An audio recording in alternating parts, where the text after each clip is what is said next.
going on, guys? It's Atalis here, and welcome back to Doki Doki Literature Club. I hope everyone had a great Christmas, and as this is going to be the final video of the year, I'm going to send it off with going to send 2017 off with a note with this. I'm going to complete Doki Doki Literature Club. Now, yes, I have been here before. I've lost all my data. The game crashed a number of times and shit like that. And I'm back right after Sayuri died and whatever this shit. I see an annoying girl running towards me from the distance, waving her arms in the air like she's totally oblivious to any attention she might draw to herself. That girl is Sayuri, well, was Sayuri, my neighbour and good friend since we were children. You know, the kind of friends you never see yourself making today. But it just kind of works out because you've known each other for so long. We used to walk to school together on days like this, but starting around high school she would oversleep more and more frequently. And I would get tired of waking up. Well, that's because she's like got crippling depression. But yeah. But if she's going to chase after me like this, I feel almost better off running away. However, I just sigh and idle in front of the crosswalk and let former self of Sayuri catch up to me.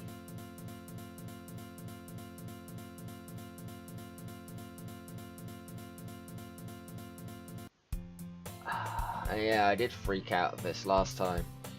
I freaked out really bad. It's an ordinary school day like any other. Mornings are usually the worst, being surrounded by couples and friend groups walking to school together. Meanwhile, I've always walked to school alone. No, I didn't. I've always went to school with Sayuri. I always would tell myself it's about time I meet some girls or something like that. But I have no motivation to join any clubs. I'm perfectly content just getting by on average while spending my free time on games and anime. Yep. This was the anime club, but it's not like there would be any girls in it anyway. Well, yeah, probably. You never know. School day is ordinary as ever, and it's over before as I know it. I pack up my things, I stare blankly at the wall looking for an ounce of motivation. Clubs really aren't any that interest me. Besides, most of them would probably be way too demanding for me to deal with. I guess I have no choice to start with the anime club. Alice?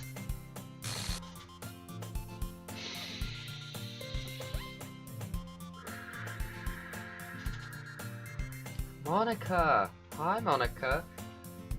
Yeah, you totally aren't in fault with this situation with the woman known as Sayuri. Oh my goodness, I totally did not expect to see you here. Well, it's been a while, right? I guess. I saw you before. Yeah, it has. Monika smiles sweetly. We do know each other. Well, we rarely talked, but we were in the same class last together. Monika was probably the most popular girl in class, smart, beautiful, athletic, basically completely out of my league. So having her smile at him so genuinely, it was a little. So what did you come for anyway? I was just been looking for some supplies to use for my club. Do you know if there's any construction paper in here? Or markers? I don't fucking know. I guess you could check the closet. You're in a debate club, right? Yeah, about that. I actually quit the debate club. Really? You quit? Yeah. To be honest, I can't stand all the politics around the major clubs. It feels like nothing but arguing about the budget and publicity and how to prepare for events. I'd rather take something I'd personally enjoy and make something special out of it. In that case, what club did you decide to join? Actually, I'm starting a new one. A literature club. Stop it. I was here before, I know. A literature? That sounds kind of dull. How many members do you have so far? It's kind of embarrassing there are only three. There's 4! For fuck's sake, there were 4. There were 4 of you. I fucking know it! What did you do with Sayuri, Monika? It's really hard to find new members for something that sounds so boring. Well, I can see that. But it's really not boring at all, you know. Literature can be anything. Reading, writing, poetry. I mean, one of my members keeps a manga collection in the club room. Wait, really? Yeah, it's funny, right? She always insists that manga is literature too. I mean, she's not wrong, I guess. Besides, member's a member, right? Did Monika just say she? Hey, Talos. By any chance you still looking for a club to join? I mean, I guess so, but in that case, is there any chance you could do me a big favor? I won't ask you to join, but could you at the very least visit my club? It would make me very happy. Please. Well, I guess I have no reason to refuse. Besides, how could I refuse to someone like Monika? Sure, I guess I could check it out. Ah, awesome. You're really sweet, Talos, you know that? Oh, I guess I am an absolute sweetheart. It's nothing, really. Shall we go, then? I'll look for the materials another time, you're more important. Thus, today... The music's gone. And thus today marks the day I sold myself to Monika and her irresistible smile. I timidly follow Monika across the school and upstairs, a section of the school I rarely visit being generally used for third year classes and activities. Monika, full of energy, swings open the door. I'm back, and I brought a guest with me. A guest? Seriously? You brought a boy? Way to kill the atmosphere. Don't be mean, Natsuki. Anyway, welcome to the club, Talos. Can I just go to the anime club? All words escape me in this situation. This club is full of incredibly cute girls. So let me guess. You're Monika's boyfriend, right? She wants me to be. I guess. What? No, I'm not. Natsuki. The girl with the sour attitude whose name apparently Natsuki is the one I don't recognize. Her small figure makes me think she's probably a first year. Anyway, this is Natsuki, energetic as usual. And this is Yuri, the vice president. Wasn't Sayuri the vice president? What have you done with her, game? It's nice to meet you. Yuri, who comparably more mature and timid, seems to have a hard time keeping up with someone like Natsuki. It's nice to meet both of you. So I ran into Talos in a classroom and he decided to come check out the club. Isn't that great? Wait, Monika. And I tell you to let me know in advance before you brought anyone new. I was going to, well, you know. Sorry. I didn't forget that, but I just happened to run into him. In that case, I should at least make some tea, right? Yeah, that would be great. Why don't you come sit down, Talos? The girls have a few desks arranged to form a table. Yuri walks to the corner of the room and opens the closet. Meanwhile, Monika and Natsuki sit across from each other. Still feeling awkward, I take a seat next to Monika. I mean, who else would I sit next to? So I know you didn't really plan on coming here, but we'll make sure you feel right at home, okay? As president of the Literature Club, it's my duty to make the club fun and exciting for everyone. Surprised there aren't more people in the club yet? Must be hard to start a new club. You could put it that way.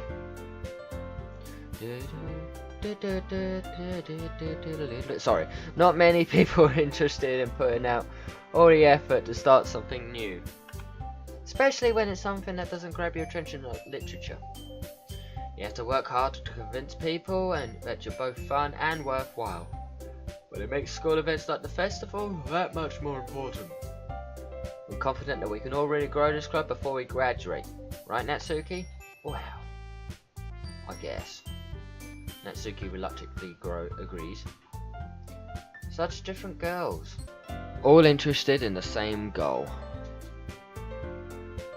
Monika must have worked really hard to find these two. Yuri returns to the table carrying a tea set. She carefully places a teacup in front of us before setting down the teapot in the middle. You keep a whole tea set in the classroom? Don't worry, the teacher gave us permission. After all, doesn't a hot cup of tea help you enjoy a good book? Well, for me it's coffee. Because I have, wherever the fuck it went, what I got for Christmas. Where's my fucking book? It's Clive Barker. This is the book that inspired Hellraiser. And the author of the book made the first movie.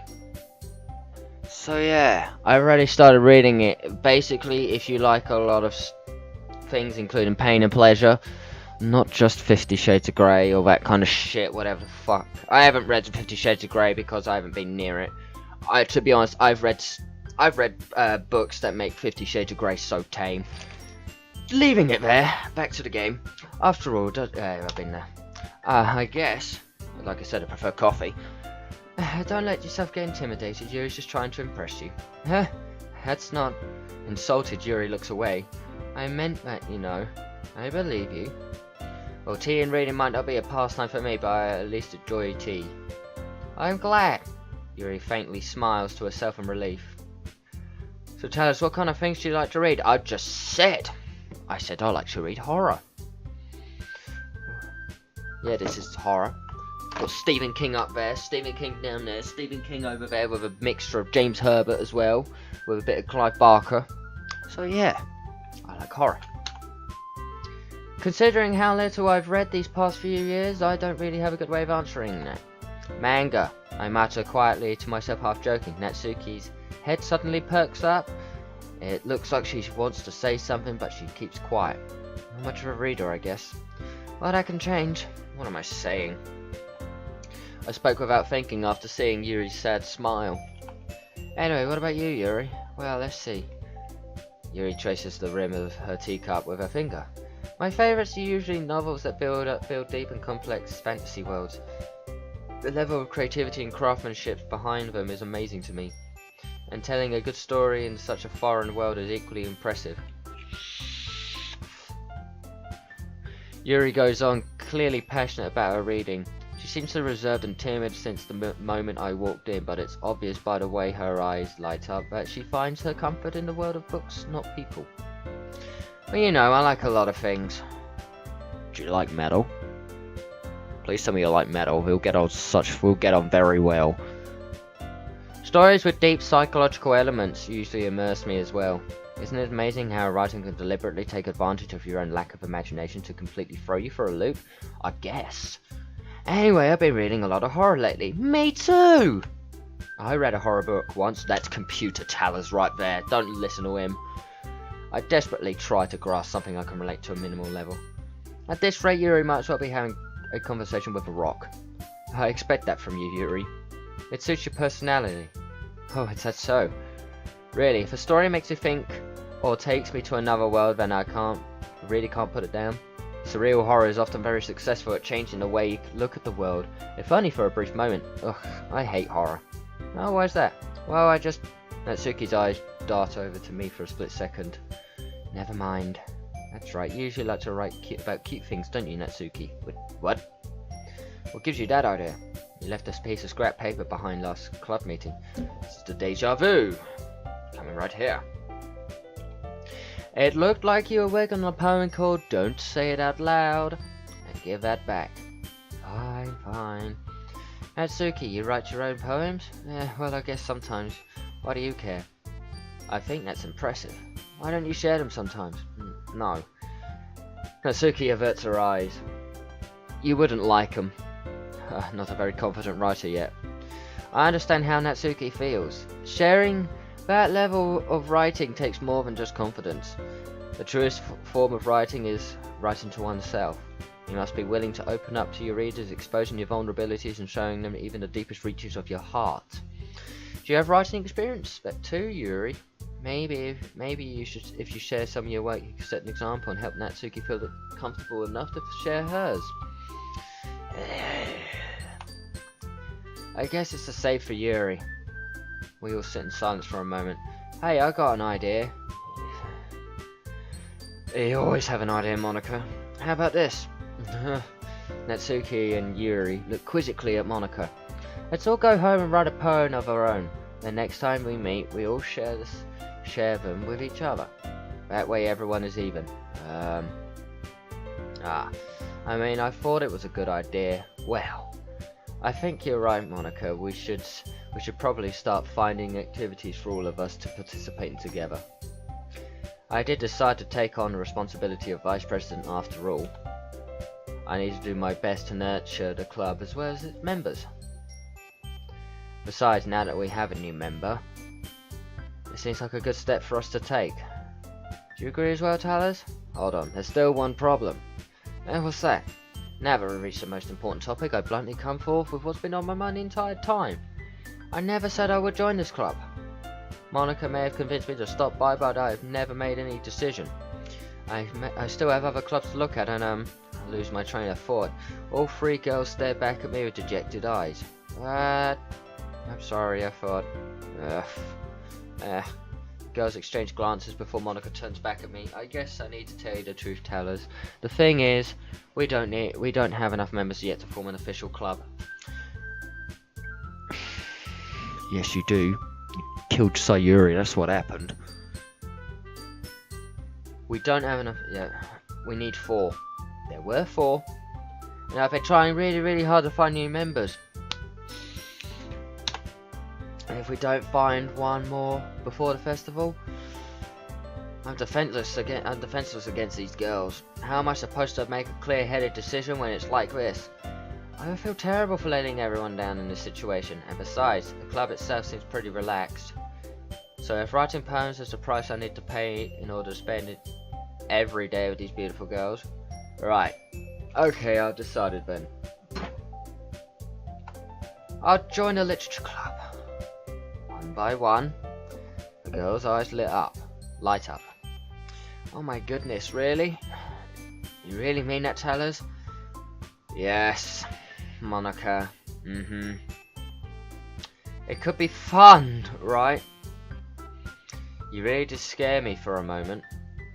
I mean, if you really just left after all this, I would be super pissed. Tellers, I'm so happy. We can be an official club now. Thank you so much for this, you're really amazing. I guess I am.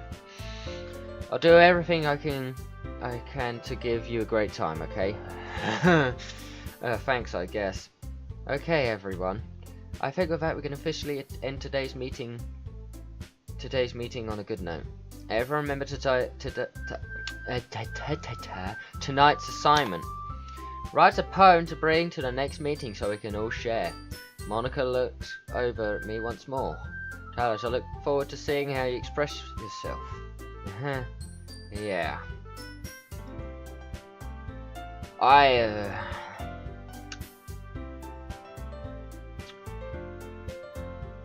There's a feeling in my mind and my gut saying that Monika's the one that's messing with me.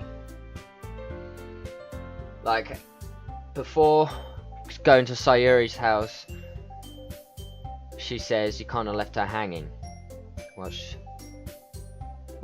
before we were looking at the poems as well. So I'm just a bit edgy of Monika. I think she's got something behind this. I bet she fucking did it all. I already feel the anxiety welling up inside me. Meanwhile, the girls continue to chit-chat as Yuri cleans up the tea set. I guess I'll be on my way then. With Sayuri if she's still here. Okay. I'll see you tomorrow then. I really can't wait. With that, I depart the club room and make my way home. The whole way my mind wanders back and forth between the 3 girls. Natsuki, Yuri, and of course Monika. Will I really be happy spending every day after school in a literature club? Perhaps I'll have the chance to go closer to one of these girls. You're gonna have fun. Alright. I just need to make the most of my circumstances, and I'm sure good fortune will find me. And I guess that starts up with writing a poem tonight. Oh god. Today I cut my skin open for the first time. It was exhilarating, and I think I understand how blank feels now. I'm supposed to be responsible one, though I just don't think I'll be doing it again until I decide to kill myself or left a memento of the occasion below.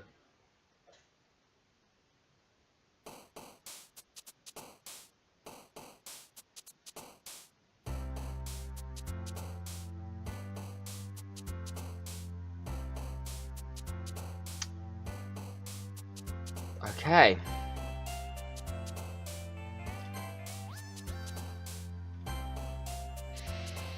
Well.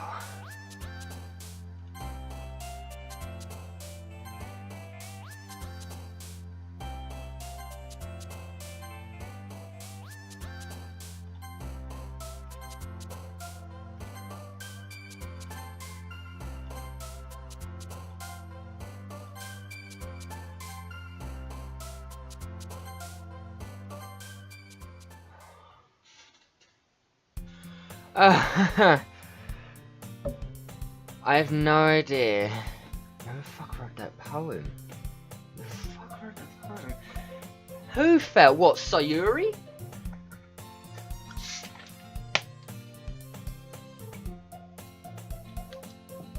Oh my god. Behind Monika on the wall, there's a picture of Sayuri's body. Like when we found her hanging. It's right on that fucking wall. What the fuck? I just noticed that. Fucking hell. So, the mysterious girl who's gone, why is a picture right behind you of her hanging herself, huh? Hi again, Talas. Glad to see you didn't run away on us. Don't worry. This might be a little strange for me, but at least keep my word. Well, I'm back at the literature club. I was the last to come in, so everyone else is already hanging out.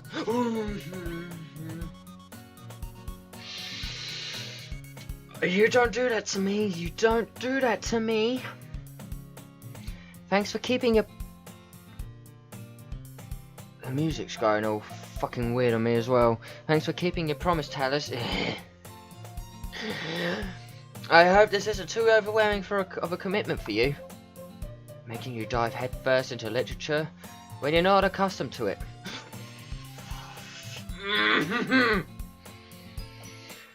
Stop it! Oh come on, like he deserves any slack. You already had to be dragged here by Monika. I don't know if you plan to just come here and hang out or what. But if you don't take her seriously, you won't see the end of it. She's right in front of a text.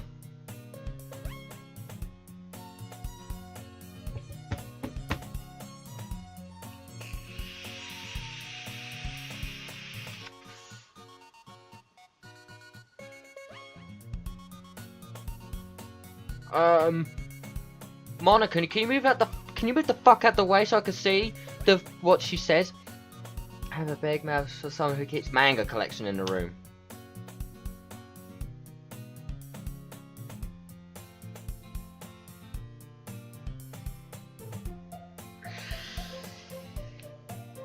Natsuki finds herself stuck between saying Monika and manga. Manga is literature. Swiftly defeated, Natsuki plops back into a seat. I'm sorry, Talas. We'll make sure to put your comfort first, okay? Yuri shoots Natsuki with a disappointed glance.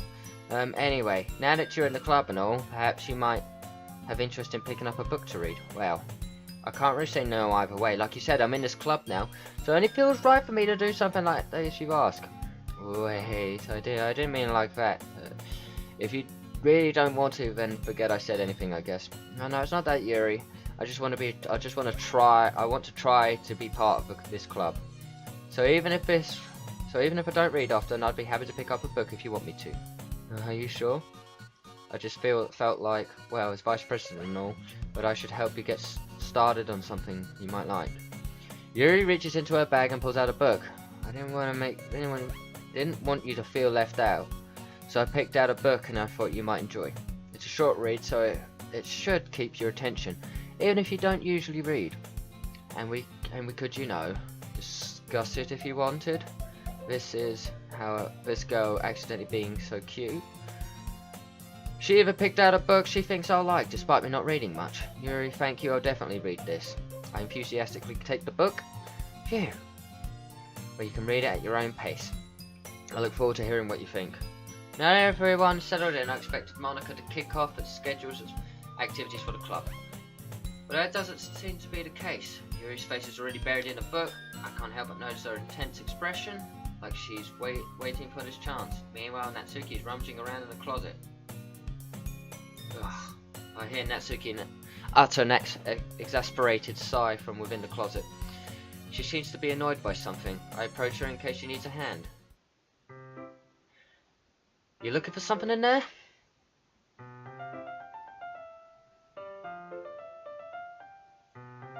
Fucking Monika! She never puts my stuff in the right spot.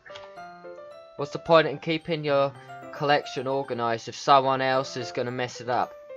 Natsuki slides a bunch of stacked books and boxes across the shelf. Manga. You read manga, right?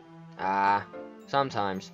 Manga is one of those things where you can't admit you're really into it until you figure out where the other person stands. How did you know anyway? I heard you bring it up at some point. Besides, it's kind of written on your face. Besides, what's that supposed to mean? Oh, what's that supposed to... I see. There's a lone volume of manga amidst a stack of various books on the side of one of the shelves. Curious, I pull out the stack. There it is. Natsuki snatches it out of my hand. Then she turns to a box of manga and slips the volume right into the middle of the rest. Much better. Seeing a box set with one book missing is probably the most irritating sight in the world. I know that feel. I get a closer look at the box set she's admiring. Parfait Girls? It's a series I've never heard of in my life. That probably means it's either way out my demographic or it's simply terrible. If you're gonna judge, you could just do it through the glass on the door, right? She points to the classroom door. Hey, I wasn't judging anything. I didn't even say anything. It was the tone of your voice. But I'll tell you one thing, Talus. Consider this a lesson. I was reading. Consider this a lesson straight from the literature club. Okay, don't judge a book by its cover. And then it just goes over there all fucking demented. Thanks. Don't judge a book. In fact, Natsuki pulls out the first volume of Parfait Girls from the box. I'm gonna show you exactly why. Get that cursor out there. She shoves the book right into my hands. I stare at the cover. It features 4 girls in colourful attire, striking animated feminine poses. It's exceedingly mo. Don't just stand there, Natsuki grabs my arms and pulls me out the closet. She then takes a seat against the wall beneath the windowsills. She pats on the ground next to her, signaling me to sit there. Wouldn't chairs be more comfortable? I take my seat. Chairs wouldn't work. We can't read at the same time like that. Why's that? Well, I would guess it'd be easier to be close together like that. Don't just say that. You'll make me feel weird about it. Natsuki crosses her arms and scooches an inch away from me. Sorry. I didn't exactly expect to be sitting this close to her either. Not that I could say it's particularly a bad thing. I opened the book. It's only a few seconds before Natsuki once again inches closer, reclaiming the additional spaces, while she hopes I won't notice. I can feel her peering over my shoulders, much more eager to begin reading than I am. How long has it been since I read the beginning? You don't go back and flip through the older volumes every now and then? Not really. Maybe sometimes after I finish the series. Are you paying attention? I am, but nothing's really happening yet, so I can talk at the same time. It looks like it's a bunch of friends in high school. Typical slice of life affair. I kinda grew out of it since it's rare for the writing to be entertaining enough to make up for the lack of plot. Are you sure this isn't boring for you? It's not. Even though you're just watching me read? You got that perv? Well, I'm fine with that, if you say so. I guess it's fun sharing something you like with someone else. I always get excited when I convince any of my friends to pick up a series I enjoy. You know what I mean? You don't? It's not... Well, I wouldn't really know. What do you mean? Don't you share your manga with your friends? Did you not rub it in? Jeez. Sorry. Like I could get any of my friends to read this. They just think manga's for kids. I can't even bring it up without being all like, you still haven't grown out of that yet. It makes me want to punch them in the face. I know those kind of people. Honestly, it takes a lot of effort to find friends who don't judge, much less friends who are also into it. I'm already kind of a loser, so I guess I gravitated toward the other losers over time. But it's probably harder for someone like you. Yeah, that's pretty accurate. Wait, which part? I mean, I feel like I can't even keep it in my own room. My dad would beat the shit out of me if he found this. At least it's safe here in the club room. Except Monika's kind of a jerk about it. Ugh, I just can't win, can I? Well, it paid off in the end, didn't it? I mean, here I am reading it. Well, it's not like that solves any of my problems. Maybe, but at least you're enjoying yourself, right? So, jeez, that's enough. Are you gonna keep reading or what? Yeah. I flipped the page. Time passes. Natsuki is strangely quiet now. I glance over at her. It looks like she started to fall asleep. Hey, Natsuki? Yeah? Natsuki collapsed straight into me. Hey. What?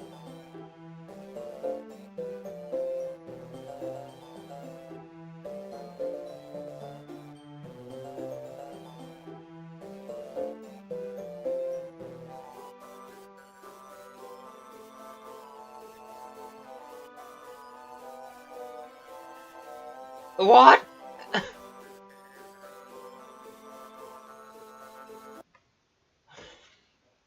Where's the music? Where's the music? Oh, jeez. Natsuki, you okay?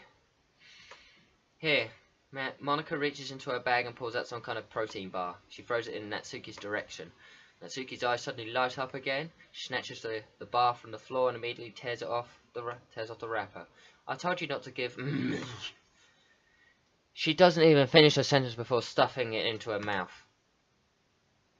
Can I have the music back, please? Don't worry, Tallers. She's fine.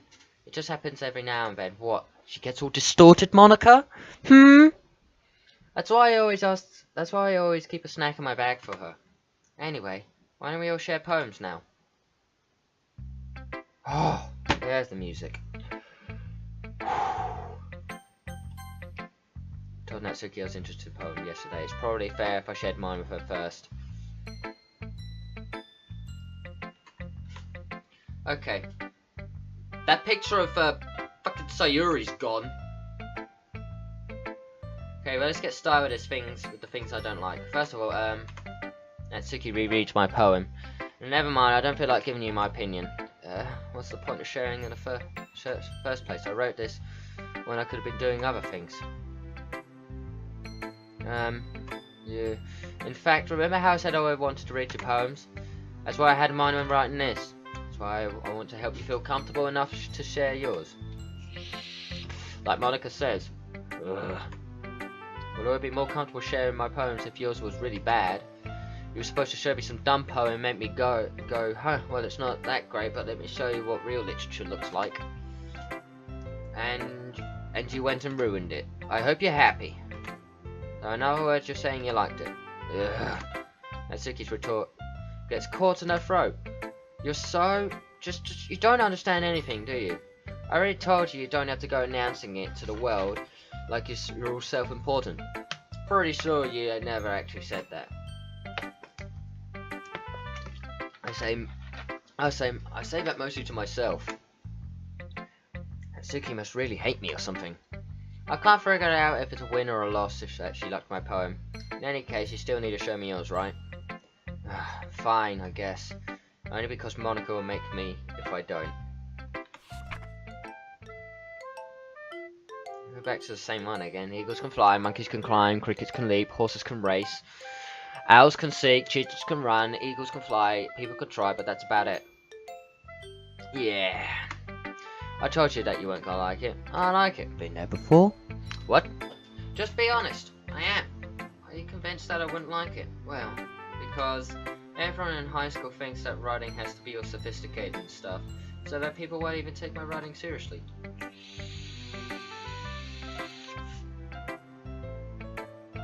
But isn't the point of poems for people to express themselves? Your writing style wouldn't make your message any less valid. Yeah, yes, exactly.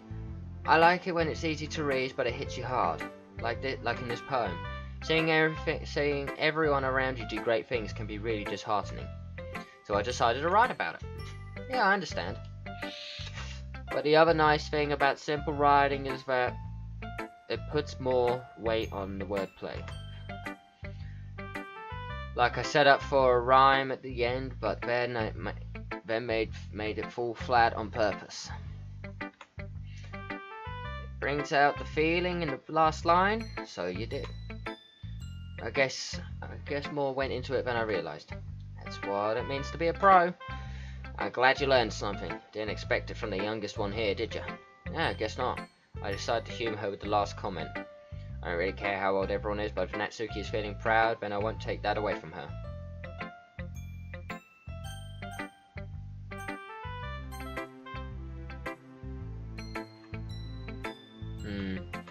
Yuri stares at the poem. A minute passes more than enough time for her to finish reading. Oh, sorry. I forgot to start speaking. It's fine, don't force yourself. I'm not. I just need to put my thoughts into words. Hold on. Okay. This is your first time writing a poem, right? Yeah. Why'd you ask? I'm just making sure. I guess that it might be after reading through it. So it's that bad? No. Did I just raise my voice? I'm so sorry. Yuri buries her face in her hands. I couldn't help but notice her. But it's been several minutes, and we haven't really gotten anywhere. It might have taken Yuri a while to get used to new people. It's fine. I really didn't notice. What were you saying? Right, it's just their own specific writing habits that are usually typical of new writers. And having been through that myself, I kind of learned to pick it up on them. I think that the most notable thing I recognise in new writers is that they try and make their style very deliberate. In other words, they tend to pick a writing style separate from the topic matter, and they form fit the two together. The end result is that both the style and expressiveness are weakened. Once Yuri finds the train of thought, as if her demeanour totally changes. Her stammering is completely gone. She sounds like an expert. Of course, that's not something you could be blamed for. There are so many different skills and techniques that can go into writing even a simple poem. Not just finding and building them, but getting them to work together is probably the most challenging part. It might take you some time, but it all comes to practice and learning by example and trying new things. I also hope that everyone else in the club gives you a valuable feedback. Natsuki can be a little bit biased though. Biased? How? Well, never mind. I shouldn't be talking about people like that. Sorry. It's fine. I'm not sure if Yuri's apologising to herself, to me, or Natsuki. Do you mind if I read your poem now? Please do. I'll have to share my thought process behind it. Yuri smiles dreamily. It's a rare opportunity for her. Which itself is kind of funny. After all, it's supposed to be a literature club. Ghost under the light, the tendrils of my hair illuminate beneath the amber glow, bathing and must be this one. The last remaining streetlight has to have withstood the test of time. The last yet to be replaced by the sickening blue-green light of the future. I bathe calm, breathing air of the present, but living in the past. The light flickers, I flicker back. I'm sorry, I have such terrible handwriting. To be honest, Yuri, you have better handwriting than me. What? I wasn't thinking that at all. But it took you a long time to read. It's just I don't read script very often. I actually think your handwriting is pretty. Do I have to say that? That's a relief. Also, I like the poem. You know, it's short, it's really descriptive. It wasn't too short. I usually write longer poems. Not at all. I'm really glad you liked it.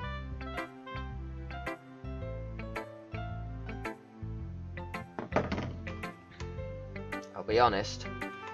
Since it's our first time sharing, I wanted to write something more mild. Something easy to digest, I suppose. You into ghosts, Yuri? Actually, the story isn't about a ghost at all, Tellers. Really? I must have totally missed the point. Well, I suppose you did only glance over it, after all. But remember, the poets often express their own thoughts, feeling and experience in their work. They usually do more than tell a simple story or paint a picture. In this case, perhaps the subject of the poem is only being symbolically compared to a ghost. Lingering in a last remaining place of a comfort, unable to let go of the past, and soon be able to be left with nothing. It's a lot more solemn putting it that way. I hadn't even thought of that. It's impressive. It's nothing really. It makes me happy that you think that.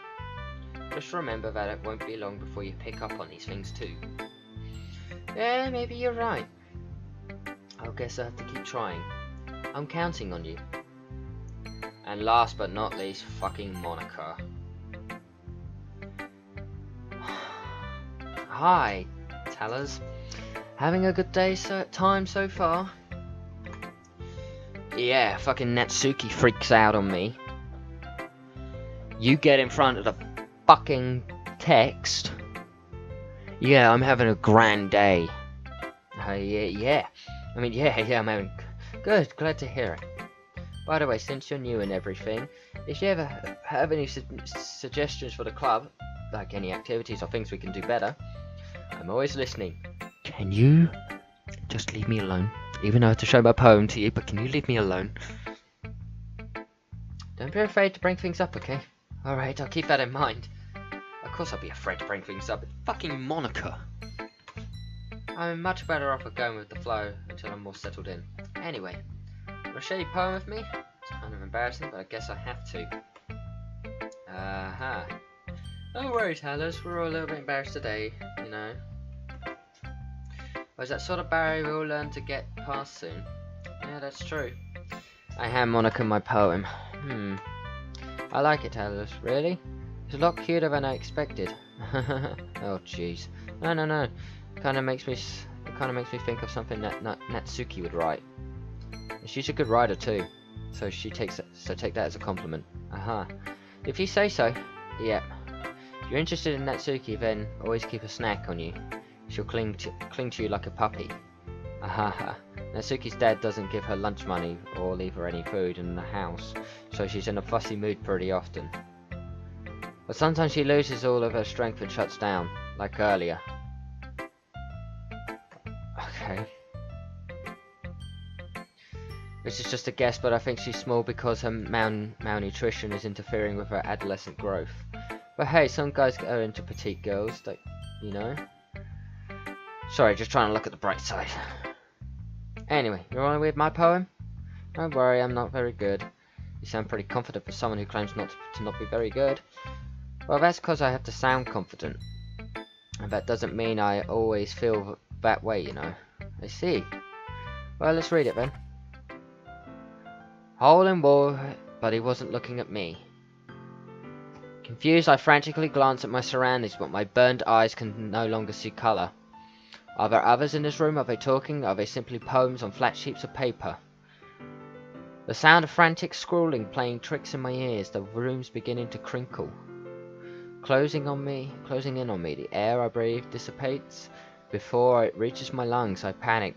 There must be a way out. It's right there. He's right there. Swallowing my fears, I brandish my pen. So what do you think? It's very free form, is that what you call it? Sorry, I'm not really the right person to ask for feedback. It's okay. It's the kind of style that's gone pretty popular nowadays. That is, a lot of poems have been putting emphasis on the timing between words and lines. When performed out loud, it could be really powerful. What was the inspiration behind this one? Well, I'm not sure if I should how to put it. I guess you can say I've had some kind of epiphany recently.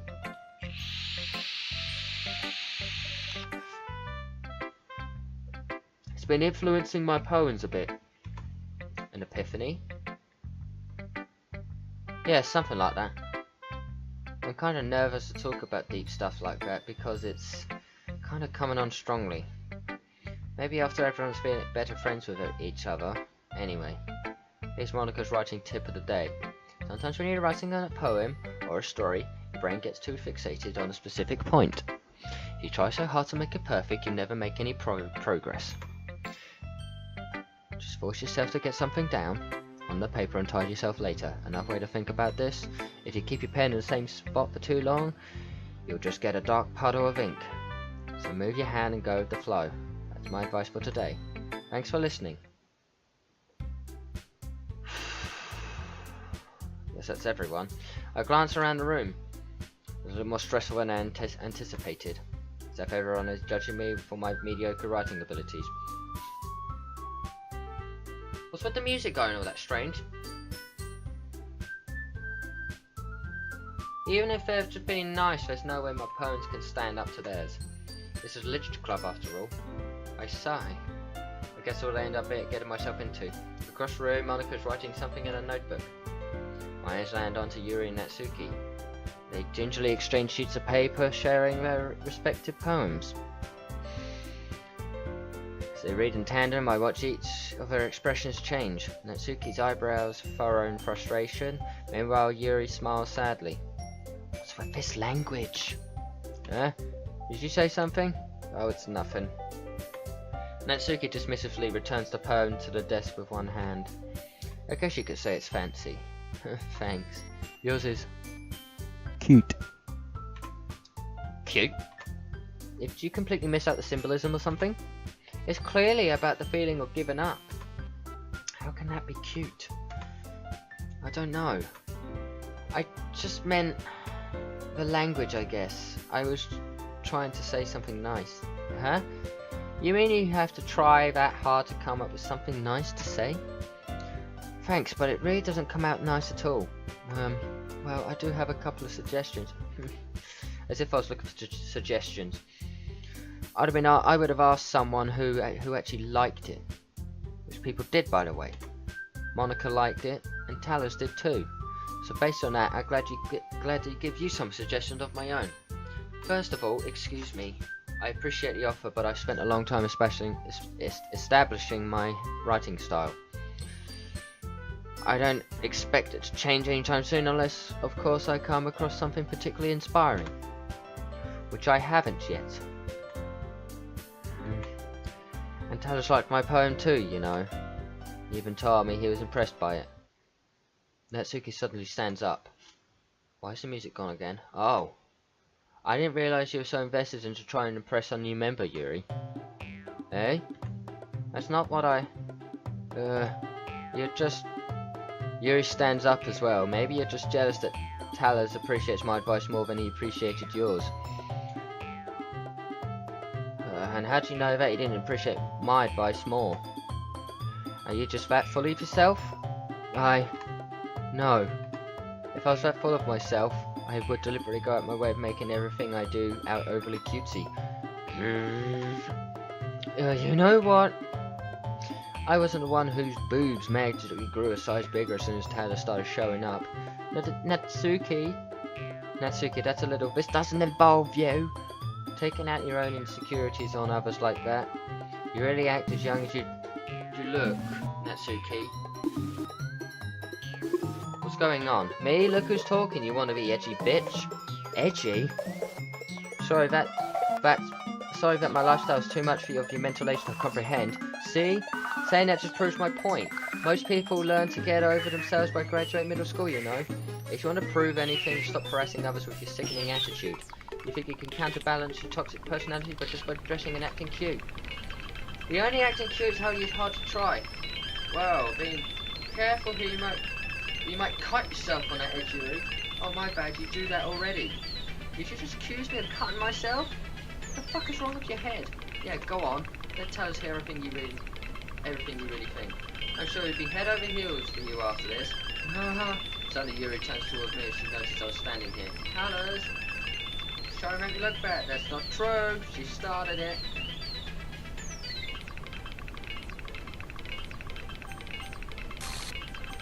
I can't click. I'm not allowed to click any of them.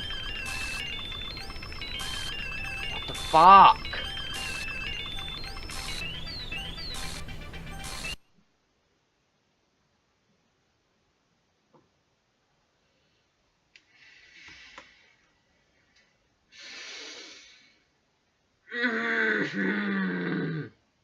Monika, you... Hey Talus, why don't we step outside for a little bit? Don't leave me out, don't take me outside. I'd rather put up with the argument. Okay? Sorry about that. They really shouldn't have tried to get you involved. It's probably better for us to stay out of this. We'll get back inside once they're done yelling. Some precedent I am right. I can't even confront my own club members properly. I just wish I was able to be a little more assertive sometimes. But I never have it in me to put my foot down against others. You understand that, right? Anyway. As if it makes you want to spend less time with the others, then that's fine. I'd be happy to spend time with you instead. Suddenly Natsuki runs out the classroom. She quickly runs away. Oh dear. Well, it looks like they're done. I didn't mean it. I didn't mean it. I didn't mean it. Yuri's rocking back and forth in her desk with her palms on her forehead. Yuri, I didn't mean it. I believe you. I had no idea what Yuri might have said to Natsuki, or did. Tell us. Please don't hate me. Please. I'm not like this. There's something wrong with me today. It's fine, Yuri. We know that you didn't mean it. Besides, I'm sure Natsuki will forget all this by tomorrow. Completely.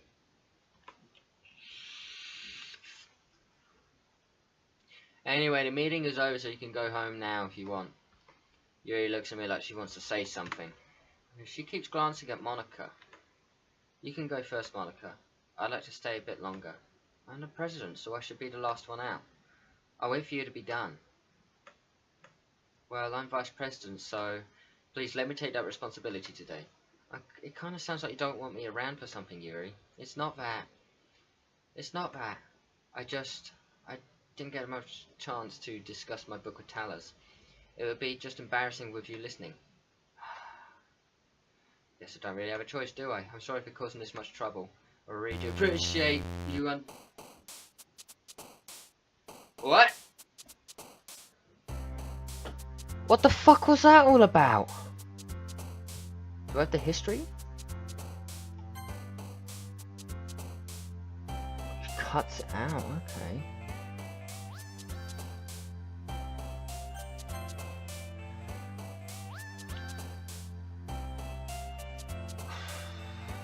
So, Monika was rebelling and Monika didn't like it. Something like that.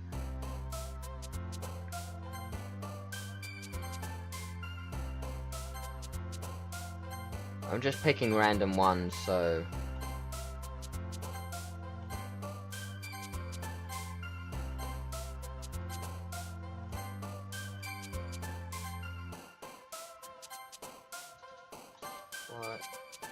What the fuck? Fucking shit.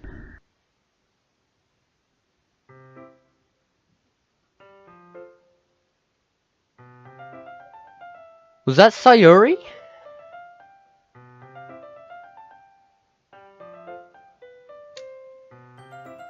Okay. Another day passes and it's time for the club meeting already. I've gotten a little more comfortable here over the past couple of days. Entering the club, as usual, scene greets me.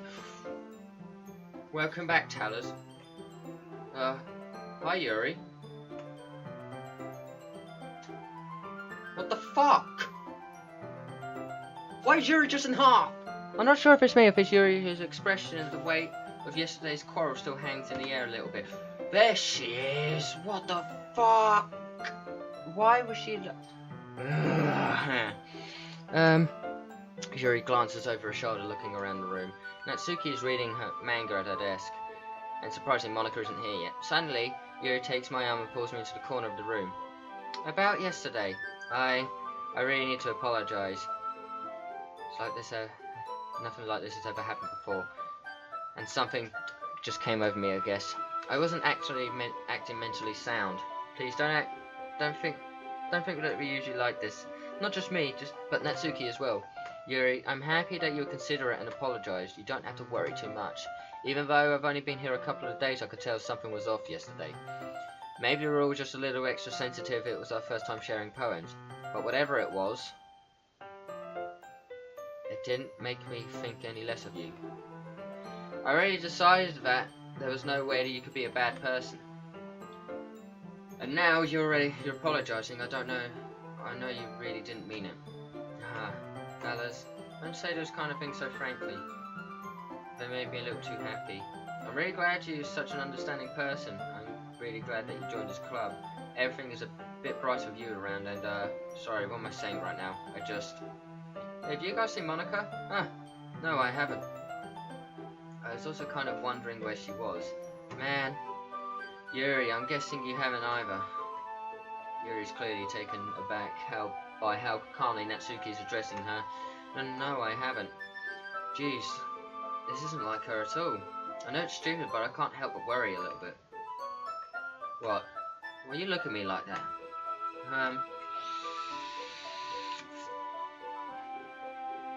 Natsuki, about yesterday. I just wanted to apologize. I promise I didn't mean any of the things I said. I'll do my best to stay under control from now on. So, Yuri, what the heck are you talking about? Did you do something yesterday?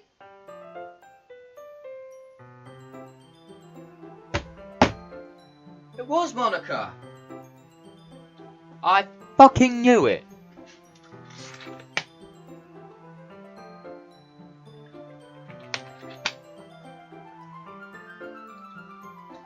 It was fucking... she did say she'll forget this all by tomorrow, and look, she's completely forgotten it. Eh? Jeez. Whatever's on your mind, I'm sure it was nothing! I guess that's how I'm gonna say it, like, with these ones. I don't even remember anything bad happening! You're the kind of person that worries too much about the little things, aren't you? But... I'll accept your apology anyway, and if it helps you feel better about it... Besides, it's kind of nice to hear since I was always afraid you secretly hate me or something like that. No, not at all. I don't hate you.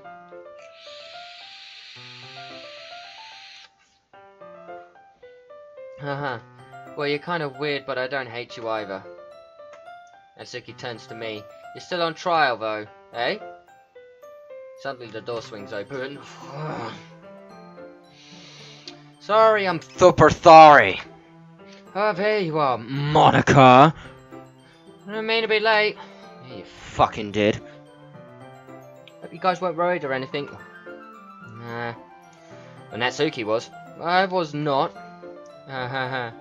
What took you so long anyway? Well, I guess my last period was study hall. So to be honest, I kinda lost track of time. That makes no sense though. You would have heard the bell ring at least. I must not have heard it since I was practicing piano. Piano? I wasn't aware you played music as well, Monika. Don't give me any more credit than I deserve. I guess I've been practicing for a while, but I'm still not really good at this. It's good yet. Still, that must require a lot of dedication. So I'm still impressed. Well, thanks, Yuri. You should play something for us sometimes. Well, that's... Monika looks at me. She always looks at me! Well, I'm working on writing a song, but I'm not sure it's quite done yet. Maybe once I get a little bit better, I will. That sounds cool. I look forward to it. Is that so? In that case... I won't let you down, Talers. What about these two? Not just me! These two as well? Monika smiles sweetly. I don't mean any pressure about anything like that. That's not me talking there. It's computer Talers. Don't worry. I was hoping that I could share it with you anyway. That's why I've been practicing so much recently. I see. I'm not sure if Monika is referring to the whole club or just me. It's just me. In that case, best of luck. Thanks. So I didn't miss anything, did I? No, not really. I chose not to bring up anything that the three of us talked about. Besides, Natsuki's already ran off into the closet. Talers, since your compliments have put me in a good mood, I was wondering if you could spend some time together today. I mean, at a club. I suppose so. I don't think I could say no to you after you gave me that book to me. Well, I guess I need to make sure Natsuki isn't waiting for me. After we finished reading today, she's fine. She's reading over there. So it's okay, right? In that case, I don't see any problem. Okay. We can start now. Let's find a place to sit. I'm being a bit forceful, aren't I? I'm sorry. My heart just won't stop pounding for some reason. So don't worry about it. If anything, it's nice to see you to have so much energy. Yeah. But I needed to try and calm down. I won't be able to focus on reading like this. Take your time. Yuri takes a deep breath and pulls out a copy of her book out of her bag. What's the story about anyway?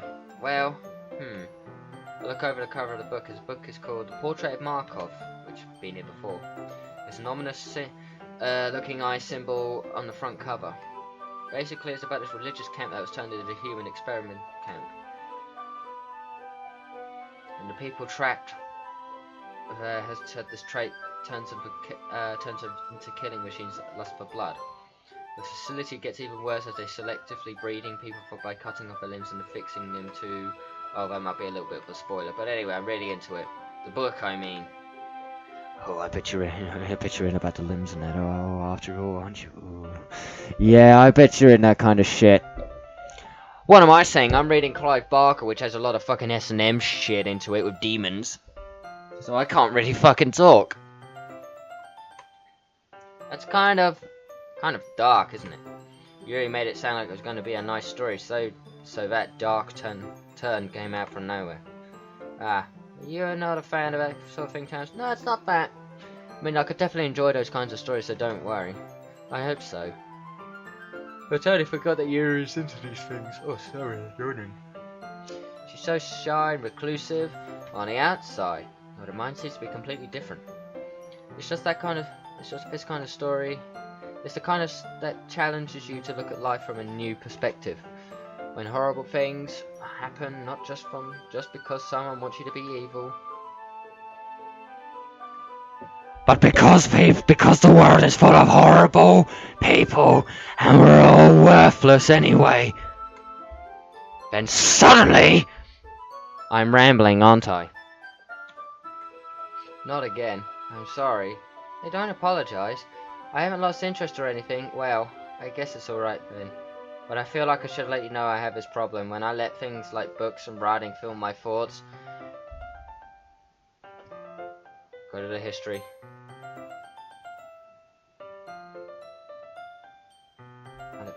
It's not even there. I can't... What the fuck did she say? Because there was something that went over really quick. I kind of forget how to pay attention to other people, so I'm sorry if I end up saying something strange. And please stop me if I start talking too much. Let's move the cursor again.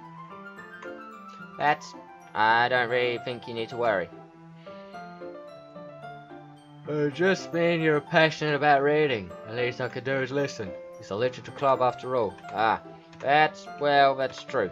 In fact, I might as well get started reading it.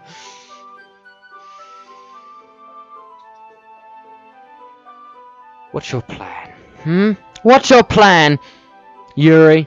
I know you're fucking up to something. You got a plan. You got a plan or something. Yes. I mean, you don't have to, but... what are you saying? Let me just get the book. I quickly retrieve the book that I put into my bag. Alright, it's fine if I sit here, right? I slip into the seat next to Yuri's. Ah, yeah. Are you sure? You seem a little apprehensive. I'm sorry. It's not that I don't want you to. It's just that something I'm not very used to. That is reading in company with someone. I see. So, tell me if I end up distracting you or something. Alright. I open the book and start the prologue. I soon understand what Yuri means about reading in company, as if I can feel her presence over my shoulder as I read. It's not a particularly bad thing. It's just maybe a little distracting, but the feeling is somewhat comforting. Yuri is in the corner of my eye. I realise she's not actually looking at her own book. I glance over. It looks like she's reading from my book instead. Sorry. Please tell me it's in here. Oh, come on! What does she say?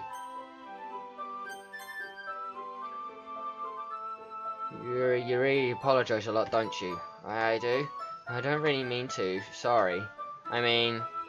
yeah, this should work, right? I slide my desk until it's up against Yuri's, then hold my book more between the two of them. Ah, I suppose so. Yuri timidly closes her own copy.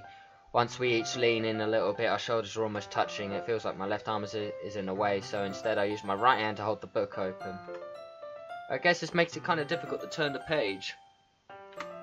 Here.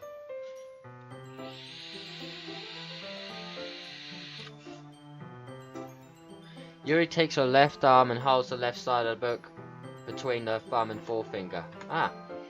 I do the same thing with my right arm on the right side of the book. That way I turn a page and Yuri slides it under her thumb after it flips to her side. but in holding it like this, we're huddled even closer than before. It's actually kind of distracting me, as if I can feel the warmth of Yuri's face. She's in the corner of my vision. You ready? Huh? To turn the page? Ah, sorry. I think I got a bit distracted there for a second. I glance over at Yuri's face and our eyes meet. I don't think I'll be able to keep up with her. Ah, that's okay. You're not as used to reading, right? I don't mind being patient if it takes you a bit longer. It's probably the least I can do, since you've been so patient with me. Yeah, thanks. We continue reading. Yuri no longer asks me if I'm ready to turn the page. Instead, I assume she's just finished the page before me so I can turn before my own volition. We continue the first chapter in silence, even though turning the page almost feels like an intimate exchange. My thumb gently letting go of the page, letting it flutter over to her side as she catches it under her own thumb. Hey Yuri, this might be a silly thought, but the main character kind of reminds me of you a little bit. No, I don't relate to this character at all. Her eyes are going wide. Definitely not. Really? I was just thinking of the way she second guesses things she says and all that. Haha.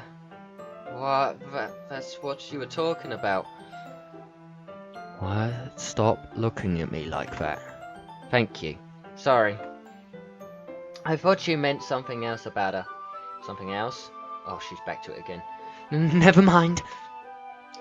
We didn't even get that far yet, so I don't even know why that came into my head. Hahaha. Yuri, you feeling alright, huh?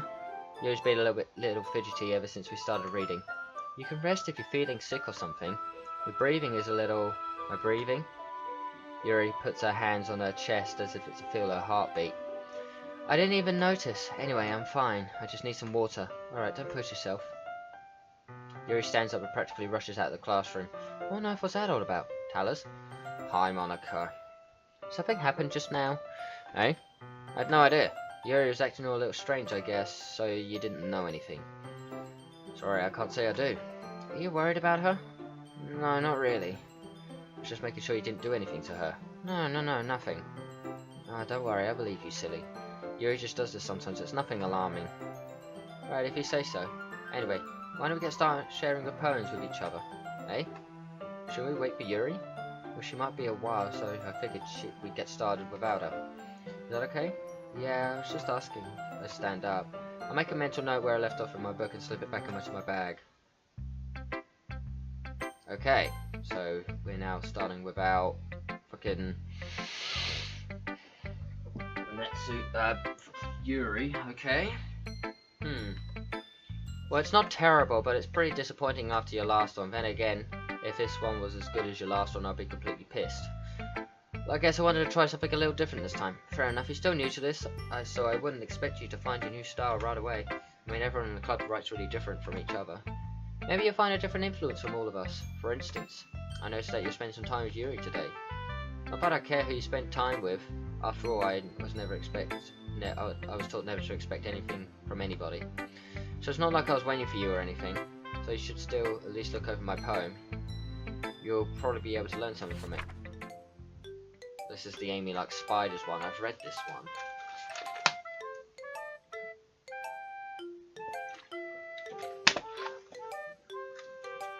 one. Amy likes spiders. You know what I heard about Amy? Amy likes spiders. Icky, wriggly, hairy, ugly spiders. That's why I'm not friends with her. Amy has a cute singing voice. I heard her singing from my favourite love song. Every time she sang the chorus, my heart would pound to the rhythm of the words. But she likes spiders. That's why I'm not friends with her. That's really pathetic. One time I hurt my leg really bad. Amy helped me up and took me to the nurse. I tried not to let her touch me. She likes spiders, so her hands are probably gross. That's why I'm not friends with her. Amy has a lot of friends. I see her talking to people. She probably talks about spiders. What if her friends start to like spiders too? That's why I'm not friends with her. It doesn't matter if she has other hobbies. It doesn't matter if she keeps it private. It doesn't matter if she doesn't hurt anyone. It's gross. She's gross. The world is better off without spider lovers, and I'm gonna tell everyone. Not bad, right? It's quite a bit longer than yesterday's. Yesterday's was way too short. I was just warming up. I hope you didn't think it was the best I could do. No, of course not. Anyway, the message is pretty straightforward in this poem. Yeah, I could tell. I doubt I have to explain it. Like anyone would agree that but the subject of his poem is an ignorant jerk. Everyone has a kind of weird hobby of guilty pleasure. Something that you're afraid if people find out they'll make fun of you or think less of you. Well, that just makes people stupid. Who cares what someone likes as long as they're not hurting anyone and makes them it makes them happy. I think people really need to learn to respect others for liking weird things, such as the two girls in this very club whom I respectfully won't name. Kind of ironic that even in my one place of comfort I can't even have people respect me. Jeez, now you're making me complain too much. What did I do? What it's worth, I respect you. Well, I guess, thanks. But it's kind of obvious that you respect Yuri more, so whatever. We're done sharing, so you can leave now. Okay. Hi again, Tellers. Yeah, hi. How's the writing going? Alright, I guess. I'll take that. As long as it's not going bad. I'm really happy that you're applying yourself. Maybe soon you'll come up with a masterpiece. I wouldn't count on that. You never know. Want to share what you wrote for today? Sure, here you go. I'll give my poem to Monika. Alright, great job, Tellers. I was going ooh in my head while reading it. It's really metaphorical. I'm not sure why, but I didn't expect you to go for something so deep. I guess I underestimated you. Underestimated. I can speak English. I'm fine. It's easiest for me to keep everyone's expectations low. That way it always counts when I put in some effort. That's not very fair. Well, I guess it worked anyway. You know that Yuri likes this kind of writing, right? Writing that's full of imaginary and symbolism. Sometimes I feel like Yuri's mind is totally detached from reality. I don't mean that as a bad thing, though. Sometimes I get the impression that she's just totally given up on people. She spends it so much in her own head that it probably a much more interesting place for her. That's why she gets so happy when you treat her with a lot of kindness. I don't think she's used to being indulged like that. She must be really starved for social interaction. So don't blame her for coming on a little strongly, like earlier.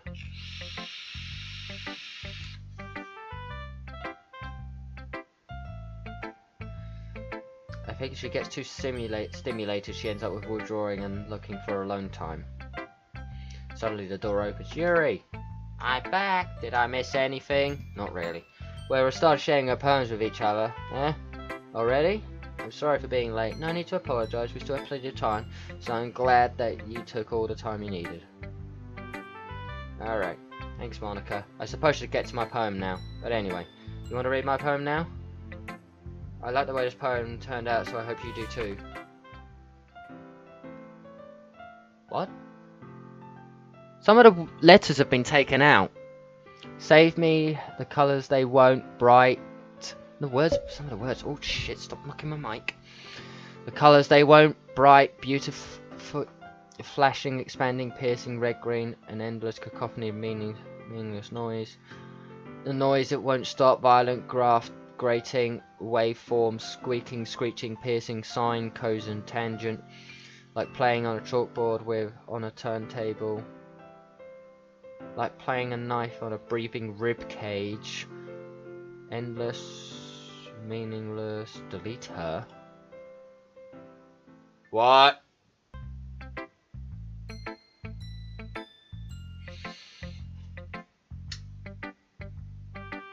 I know you're up to something, Monika.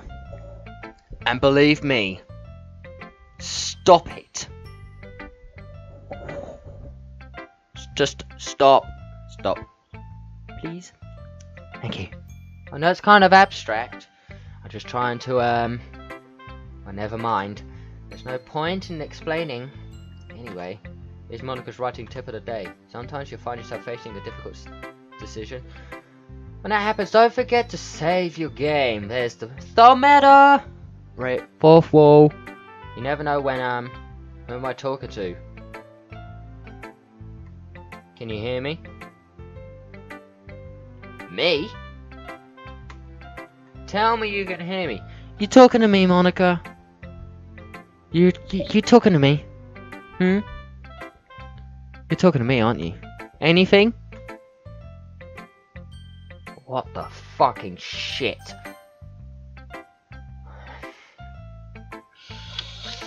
It's my advice for today.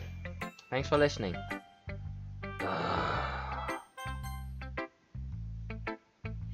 I've been waiting for this. Oh, have you? Let's see what you're ready for today.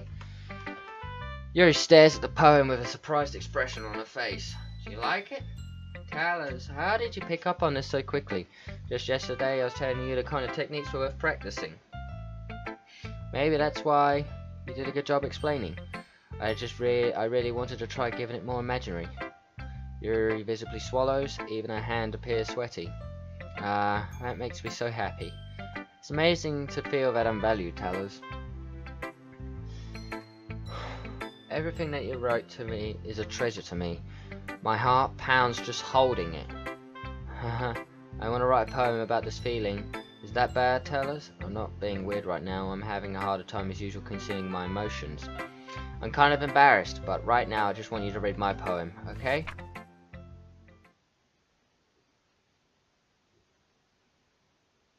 Wheel, a rotating wheel, turning an axle, grinding bolt head, linear gearbox, falling skies, heaven holy stakes, a docked ship, a portal to another world, a thin rope tied to a thick rope, a town harness, a parabolic gearbox, expanding universe, time controlled by slipping cogwheels, existence of God swimming with open water in all directions, drowning, a prayer written in blood, a prayer written in time devouring stakes.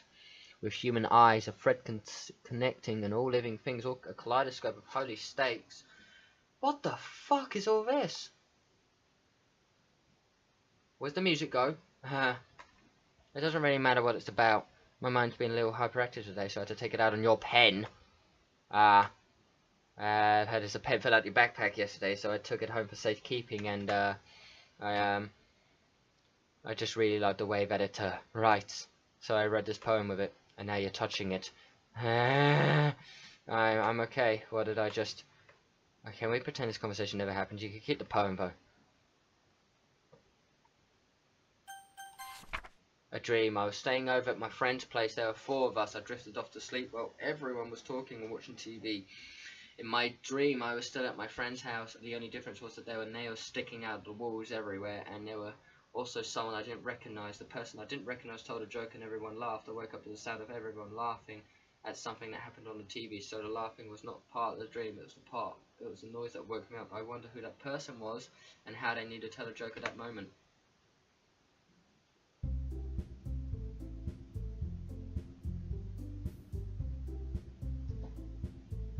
Why have you gone red? What's with the music anyway? It sounds like it's coming from another room. Okay, everyone. We're all done reading each other's poems, right? We're gonna have something we need to get over today. If everyone can come sit at the front of the room. This is about the festival? Well, sort of. Do we really have to do something for the festival? It's not like we could put anything together for a few days. We could we can end up embarrassing ourselves instead of getting new members.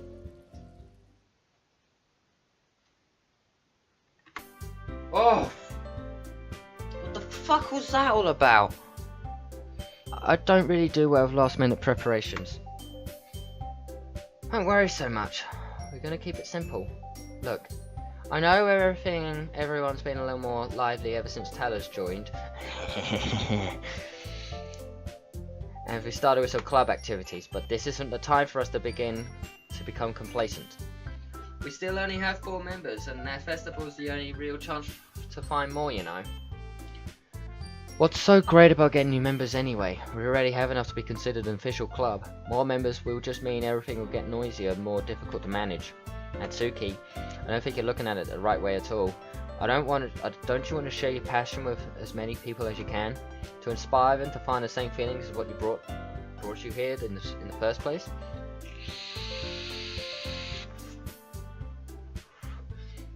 The literature club should be a place where people can express themselves like they can do they can't do anywhere else. It should be a place so intimate that you never want to leave. I know you feel that way too. I know we all do. I kind of want to leave. I want to get out of here. So that's why we should work hard and put something together for the festival, even if it's something small. Right, Tellers? Oh come on. You can't take advantage of Tellers to agree with you just because he doesn't know how to say no to anything. Music's gone again. Look, Monika, don't you really think any of us here had joined the club with other people in mind? Yuri never even talked until the Tellers joined. As for me, I've just liked it better than I do at home. And Tellers isn't even passionate about literature in the first place. Don't bring me into this! And that's everyone. Sorry, you're really the only one here that's so interested in finding new members. The rest of us are fine like that. I know you're a president and all, but you should really consider our opinions for once. Monika is clearly taken aback by Natsuki's words. That's not true at all. I'm sure Yuri and Tellers want to get more members too, right? I don't know about Yuri, but I'm kind of indifferent. If I showed up as much enthusiasm as Monika wanted, then I would probably be lying. Still, if it's up to me to rescue this situation, no. Natsuki's right, isn't she? This club, it's nothing more than a place for a few people to hang out. Why do I think that everyone here saw it the same way as I did? But that doesn't mean that we're against getting new members or anything. Tell us, why did you even join this club? What were you hoping to get out of it?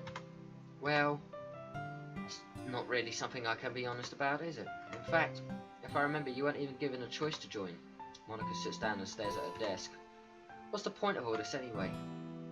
What if starting this club was a mistake? Now you've done it, Natsuki. What, me?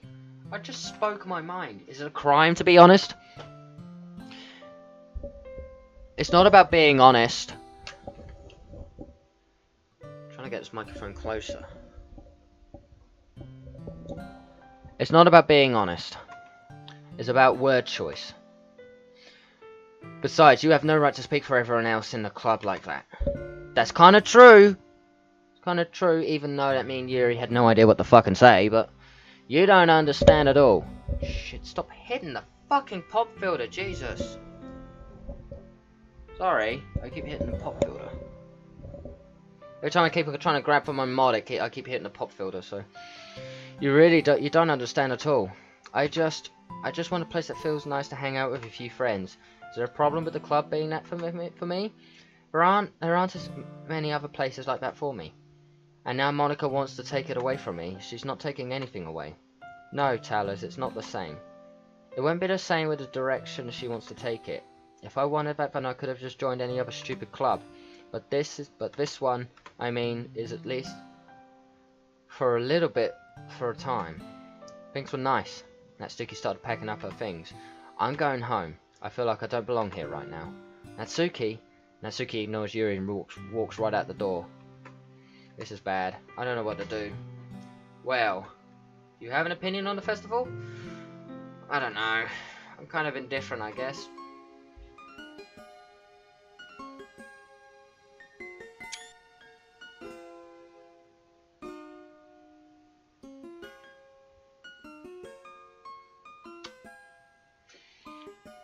Who cares about that obnoxious brat?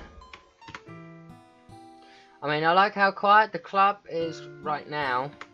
I mean, I'm just happy with you here. But still, I'm the vice president. It's not right for me to ignore my responsibilities like that. Nobody would cry if she killed herself.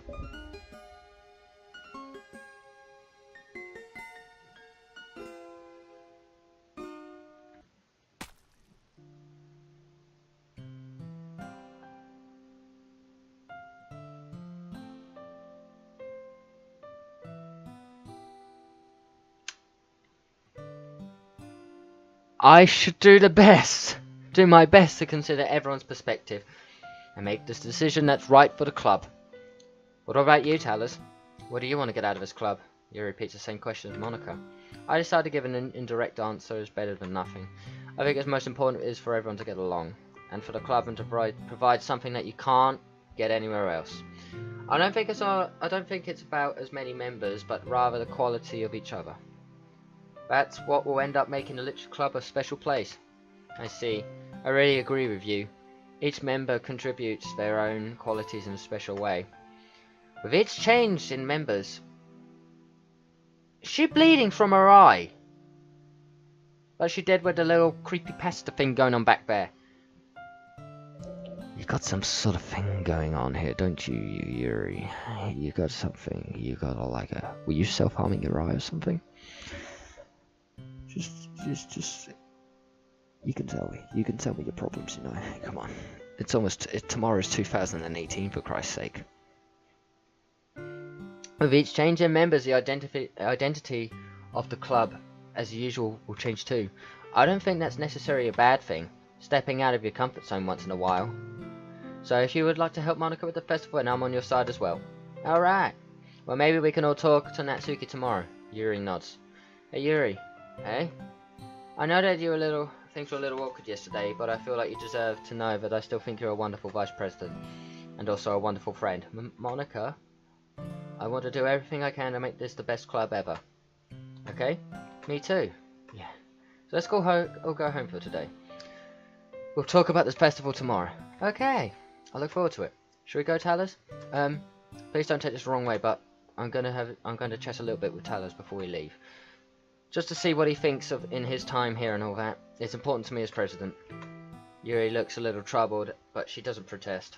Not sure. I'm not surprised she won't protest because Monika didn't like it and then took me straight to the poem part. Okay. I trust your judgment, Monika. Oh, you can't say anything against her will, can you? You can't say anything that she won't like, otherwise she'll fuck things up again. In that case, I'll see the two of you tomorrow. See you tomorrow. Monika waves as Yuri exits the classroom. Phew.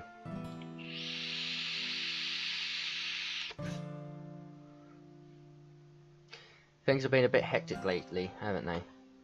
Dallas, I just wanted to make sure if you're enjoying your time at this club. It's going staticky again. The static is approaching. I'd really hate to see you unhappy. I feel like I'm responsible for that as president. I really do care about you, you know. I don't like seeing the other girls give you a hard time with how mean Natsuki is and everything, and Yuri being a little bit, you know, feels like a bit you and I are the only real people here. Why is it turning into a bit of a VHS? Like the old school TVs where it's just static. Here. You know what I mean. But it's weird that because in all the time you've been here, we've hardly gotten to spend any time together. I mean, it's technically only been a couple of days. Sorry, I didn't mean to say something weird. There's just some things I've been hoping to talk to you about with you. Things I only know you can understand. So that's why... Wait, not yet. No, stop it. What? Was that Sayuri? Was that Sayuri doing that? Or the spirit of Sayuri?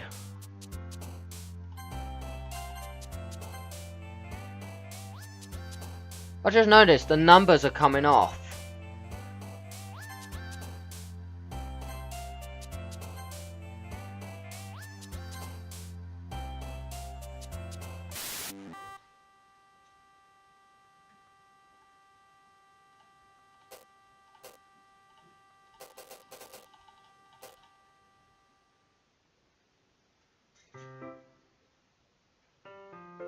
What the fuck?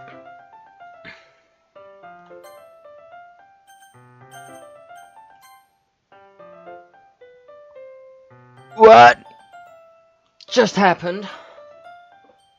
Hi, Talers. I've been waiting for you. Are you ready to continue reading? I brought my best tea today. Monika, I told you not to. Ugh, is she really late again? Inconsiderate as usual, Natsuki. Excuse me? Must you always interrupt my conversation with your incessant yelling? What are you talking about? You said I could do that on a regular basis. I wasn't paying attention, okay? I'm sorry. Seriously, what's gone into you lately? Me? Nothing. Is it really that bad? See, it is something. I'll get over it. It's not anything noteworthy. Just been feeling a little on edge lately. Anyway, we don't need to talk about it. But I felt like I needed to bring it up. It's not like I care or anything. Oh man. Am I the last one here again? Yes, you are! Wow, Tyler's just walked in too. You practicing piano again too? Yeah. You must have a lot of determination. Starting his club and still trying to make time for piano. Well, maybe not. Determination, but I guess passion. It motivates me to work hard for the festival and, right. I forgot. About that, Natsuki, we were all talking yesterday and, well, we decided we'd like to support this festival as well. However, I understand how you feel about not wanting the club to change. I think we can all feel the same way. So as long as we're all working together, this club will never become something we don't want. Also, if you help out us with the festival, then I'll buy you a new manga. Aha! Sorry, that last part was really funny. Look, I did some thinking about yesterday. I was a little more hostile than I meant to be.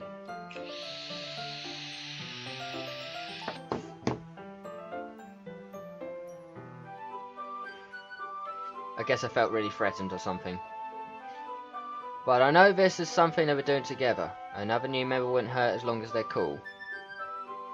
And I guess another girl would be nice this time. Hey! Come on. I'm a nice guy. We can have some nice guys in here as well. But more importantly,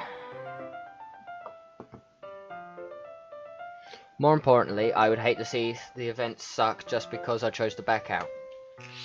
I'm a pro, you know, so I'm gonna help too and make sure it's done right. Thank goodness. Isn't that great, Monika? Monika? Huh? Oh yeah, that's wonderful. It wouldn't be the same without you, Natsuki. Anyway, tell us, what do you want to do today? I was thinking we already had plans today. Ah, is that so, Yuri? That's correct. Talos is already engaged in a novel that we're reading together. Aren't you glad I already got him into literature, Monika? I suppose. I was just... Actually, it doesn't matter. It really doesn't. You guys could do whatever you want.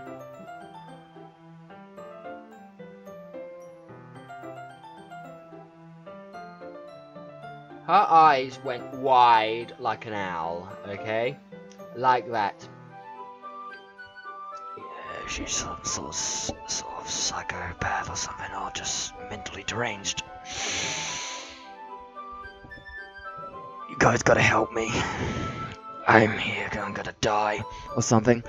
Something crazy is about to happen. Thank you for understanding, Monika. Actually, I have a request. Do you mind if I make some tea first? Not at all. Thanks very much. If there's one thing I can make my reading time here any better, is a nice cup of tea. Not to mention for yourself as well. I want coffee. I follow her to retrieve a small water pitcher from the shelf. The kind with a filter inside. Can you hold this for a second? Sure. Yuri hands me a water pitcher and fetches an electric kettle. I'm going to plug this in the teacher's desk and then go get some water. She walks past me and sets the kettle down on the teacher's desk. I simply watch her movements. To my surprise, she moves really contrasts her speaking mannerisms. Especially because of her long legs, Yuri appears elegant and methodical. Okay, may I have the water pitcher? Thanks, I'll be right back. Might as well walk with you. That's okay, you stay here. It won't take long. Pitcher in hand, Yuri hurries off of the classroom. Did Yuri leave you again? Yeah, it's not like that this time. She's just filling up the water pitcher to make tea. Okay. Sorry for misunderstanding. 10 minutes passed. Yuri said it wouldn't take long. Is something holding her up? I'm just bored of waiting, so I decided to go look for her. Let's see. The most logical place for Yuri to be is the nearest water fountain. I started to head down the hallway. Ha ha ha ha. What's that noise? It's coming from the corner. It sounds like breathing. A sharp inhale, like something is sucking the air through their teeth. Are they in pain? I reach the corner and peer around. Yuri?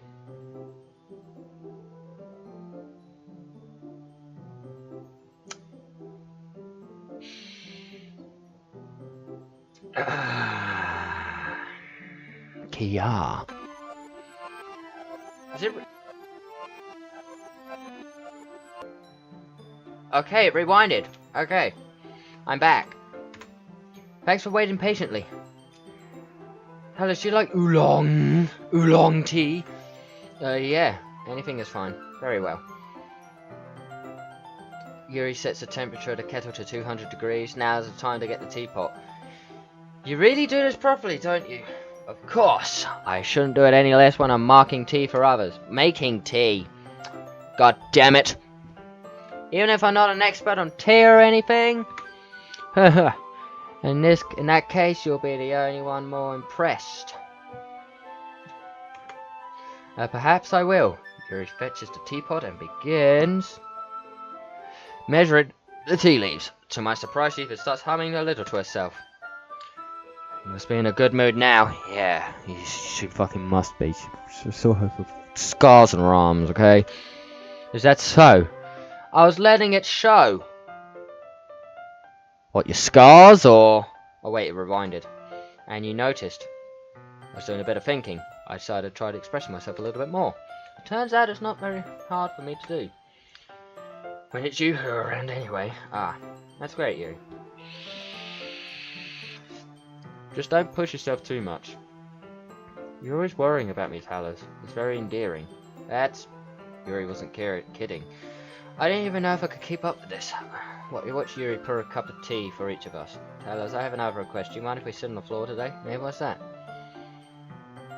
It's a little bit easier on my back. I can move at the back against the wall, rather than bending over at my desk. Sorry, I didn't realise. No worries. I just have back pain fairly regularly, so I do my best to manage it. Is that so? I wonder why that is. Most likely because my your posture, right? You're always hunched over like that while reading. Yes. I have terrible reading posture. So that's why we should sit on the floor. Fair enough. I'll go get the book. I retrieved the book from my bag. Oh, I have some chocolate as well. It's the bag of chocolate small candies. I take it since it will go well with the tea. You and I sit against the wall, the teacups at our sides, as if in sync. We assume the same reading position as last time. We each holding one half of the book, except this time our bodies are even closer than each other. I can't see too well. Yuri slides closer until our shoulders are touching. How am I supposed to focus on reading like this? Yuri was always kind of cute, but when she's being less apprehensive, it's always more than I can handle. Your teacup. Yuri hands over my teacup. Holding it with my hand that's not holding the book. I end up with a position that makes me even harder to focus. Because now I need to worry about making sure I don't accidentally touch her chest. You goddamn perv. Meanwhile, Yuri hasn't noticed a single thing. She wears her intense reading expression and can only presume the world around her has faded away. I use all my willpower to focus on reading. After a few minutes, I finally manage to relax a little. I put the teacup between my legs and fumble with the chocolate wrapper. Sorry. I briefly let go of the book to finish opening the wrapper. You can have as much as you want. That's okay, I won't take any. Are you sure? Well, if I touch it, I might get smudges on the pages. You're right. I didn't even think about that. My bad. No need to apologize. I'll hold the book, okay? You sure? Of course. Yuri opens the book with both hands.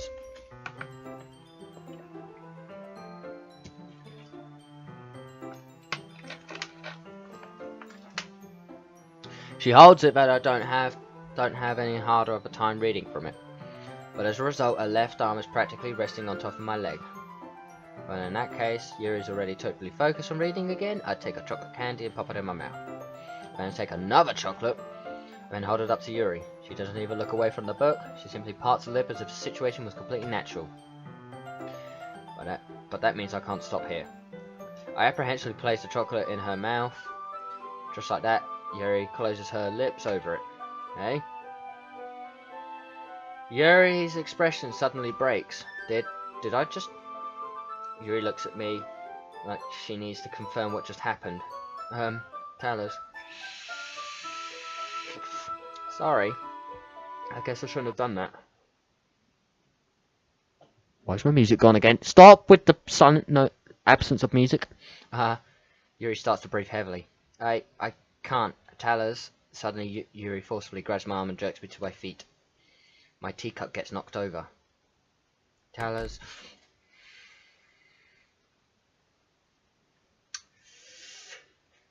My heart. My heart won't stop pounding, Tallers. I can't calm down. I can't focus on anything anymore. Can you feel it, Tallers? Yuri suddenly presses up my hand against her chest. What's this? Why is this happening to me? I feel like I'm losing my mind. What? My mind. I can't make it stop, even if it makes me not want to read. I want to look at you.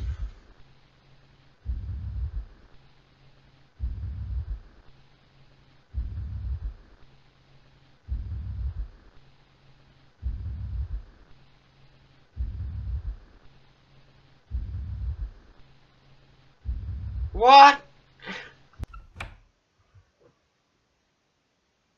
Thank you, Monika. For this one time, I fucking thank you.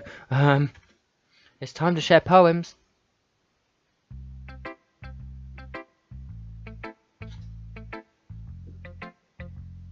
Oh my fucking god. Showing to Natsuki, okay. This one's alright, alright? Oh yeah, about as good as yesterday's anyway. I still can't really tell how much you really care about writing, but either way, you're doing alright. Even though you're not spending time with anyone but Yuri, I still think it's nice to have activities that we all participate in. You better keep working hard. I mean, I know I'm not president or vice president or anything. That doesn't mean you can't let me down, okay? So at least read mine for now. Just be clear, this poem means a lot to me, so just read it carefully, okay?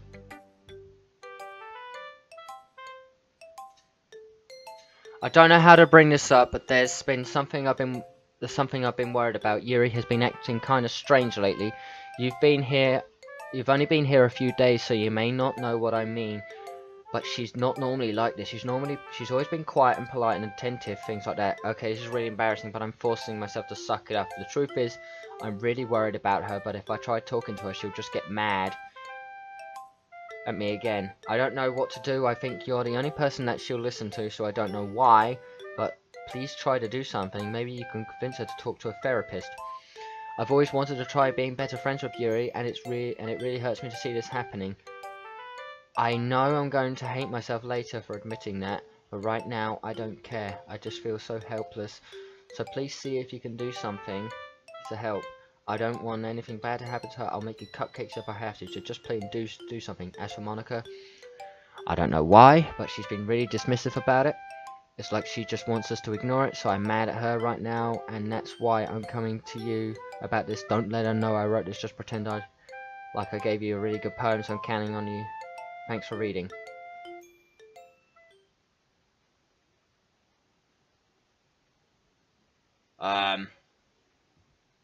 I've changed my mind.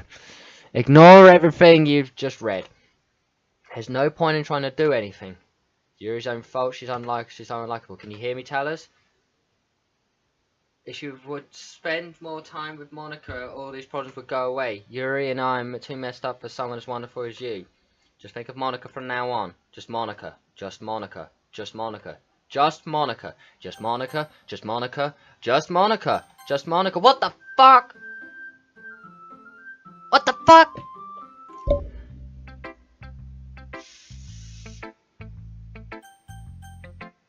Oh, fuck off. I'm talking to Yuri. Even though she's going a bit psycho lately, but I'd rather talk to Yuri. Yuri holds my poems to her face and takes a deep breath. I love it. I love everything about it. Tallers, I want to take this home. Will you let me keep it, please? Sure, I don't care. You're too nice to me, Tallers. I never met anyone as nice as you. I could die. Not really, but I don't know how to describe it. It's okay to be feeling this way, right? It's not as bad, right? Yuri holds my poem to her chest. I'm going to take this home with me and keep it in my room. I hope this makes you feel good when you think about me having it. I'll take good care of it. I'll even touch myself reading it over and over again. I'll give myself paper cuts so your skin oil enters my bloodstream. You can have my poem too. Besides, after you read it, you're going to want to keep it. But here, take it. I can't wait any longer. Hurry, read it.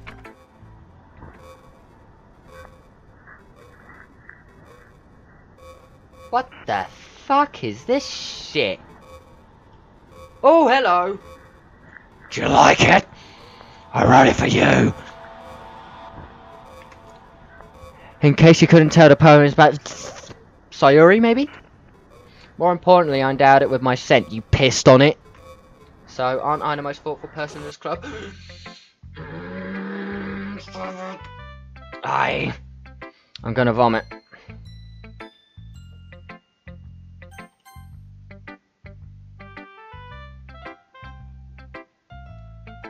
You're not fucking kidding!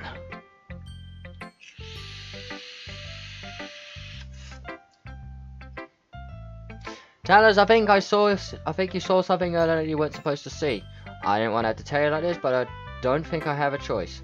It's getting kind of dangerous for you to spend so much time with Yuri. I don't know why, but she seems pretty excitable when she's around you. Which shouldn't be a problem in itself, but when Yuri gets too excited, she finds a place to hide and then start cutting herself with a pocket knife. Isn't that kind of messed up? She often brings a different one to school every day, like she has a collection or something. I mean, it's definitely not because she's depressed or anything like that. I think she just gets some kind of high from it. It might even be like a sexual thing. But the point is, you've kind of been enabling her. I'm not saying it's your fault though, but I guess that's why I had to explain this to you. So I think I need you to keep your... So I think if you keep a distance, that'd probably be the best for her. While you're at it, don't be shy to spend more time with me. Oh yeah, you fucking would, won't you? To put it lightly, I at least have it together in the head, and I know how to treat my club members. Anyway, I guess we won't worry about your poem. Yuri should at least have the courtesy to let you finish sharing it before taking it. Well, whatever. If it makes her happy, I won't stop her. As for mine, it worked really hard in this poem, so I hope this is effective. So here goes.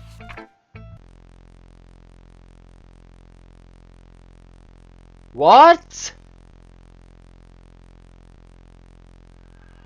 What? Hey. Don't do that to me, okay? I honestly thought my PC just crashed there. Jeez, that really startled me.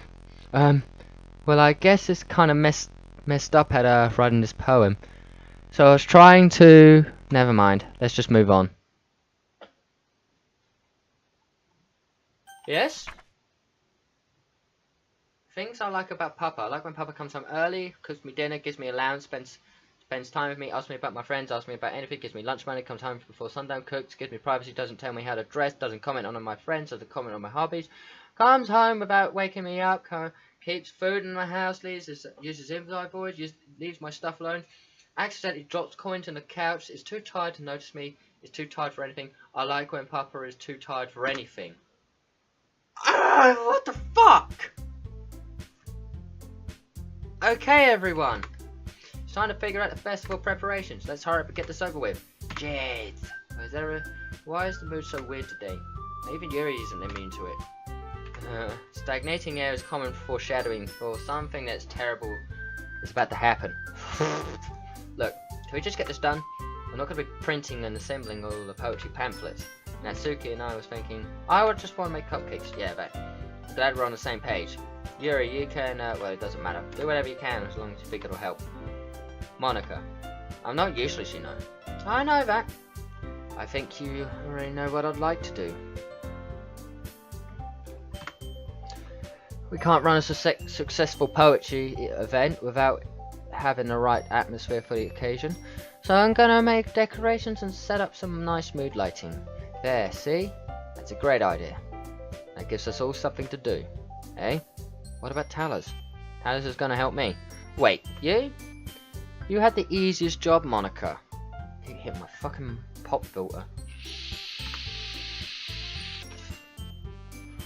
Sorry, but that's how it is. Like hell it is. What are you trying to pull? I agree with Natsuki. Not only is your work already most suitable for one person, but my task is laborious enough to benefit... Laborious? I think that's so. To benefit from an extra pair of hands. Mine too. Well, what, your cupcakes? Please. Like you would fucking know. All you care about now is dragging Talers around with you in your stupid books. You and Monika.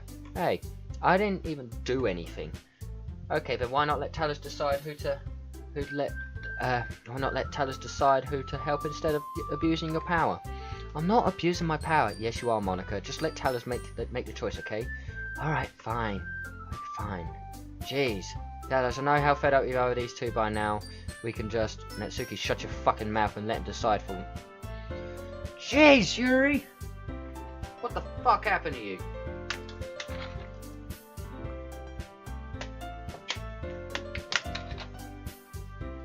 You shut your mouth.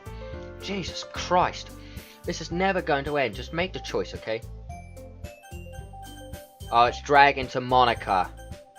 Look, I'll try... Oh!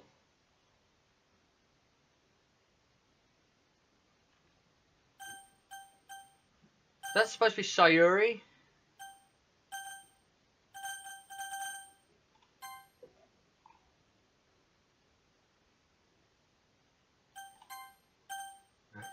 Okay, just Monika.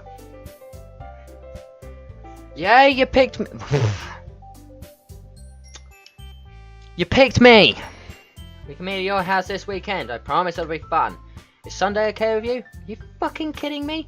I'm sorry, Natsuki. I'm really sorry. I didn't have a choice, okay? This isn't fair at all. It is fair, Natsuki. It's what he chose. No, I didn't choose. That was the only option. No, it's not fair. Giving us all this work and then taking talents for yourself.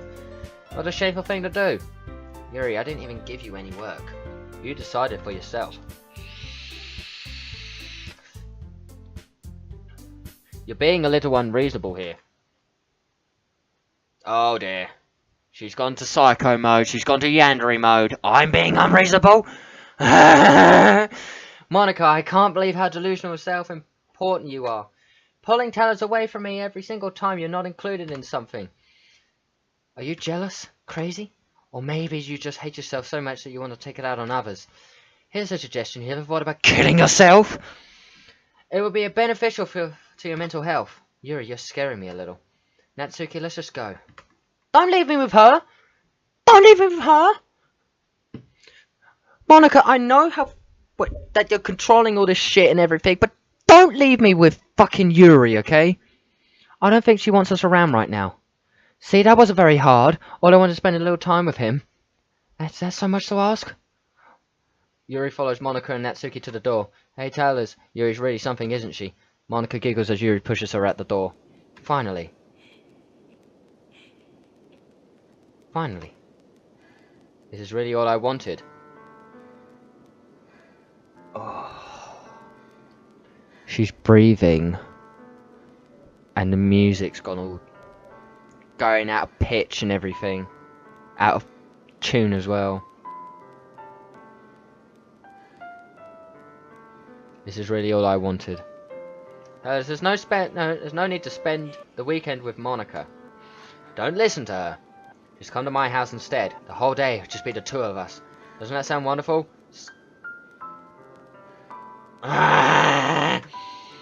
There's really something wrong with me, isn't there? Just a tad. But you know what? I don't care anymore. I've never felt this good my whole life. Just being with you is a far greater pleasure than anything I could imagine. I'm addicted to you. Feels like I'm going to die if I'm not breathing the same air as you. Doesn't it feel nice to have someone care about you so much? To have someone that wants to revolve their entire life around you? But it feels so good. And why does it feel more and more like something horrible is about to happen? Maybe that's why I tried stopping myself at first. But the feeling is too strong now. I don't care anymore, Talers. I have to tell you, I'm madly in love with you. It feels like every inch of my body, every drop of blood of me is screaming your name. I don't care what the consequences are. I don't care if Monika is listening. Please tell us, just know how much I love you. I love you so much that I could even touch myself with the pen I stole from you. I just want to pull your skin open and crawl inside of you. I just want you all to myself, and I'll be only yours. Doesn't that sound perfect? Tell me, Talers. Tell me, you want to be my lover? Do you accept my confession? So if I say yes, she's gonna be really happy or whatever. But if I say no, she's gonna kill me. I guess that's the only way. Ha ha ha ha ha ha. What?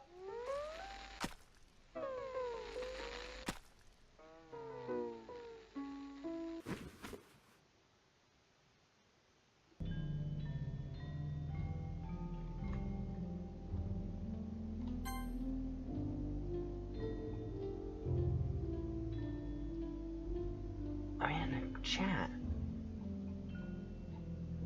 In the history. Is that what this is supposed to be? What Yuri's supposed to be saying?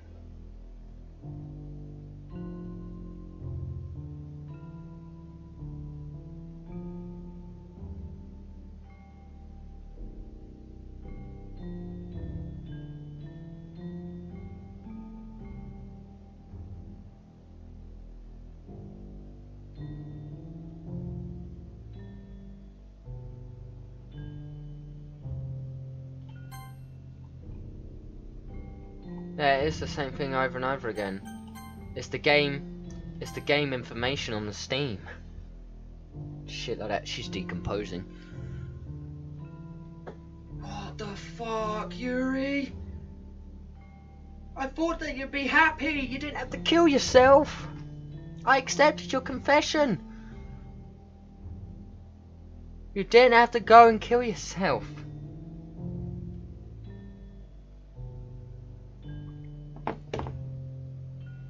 Oh my god.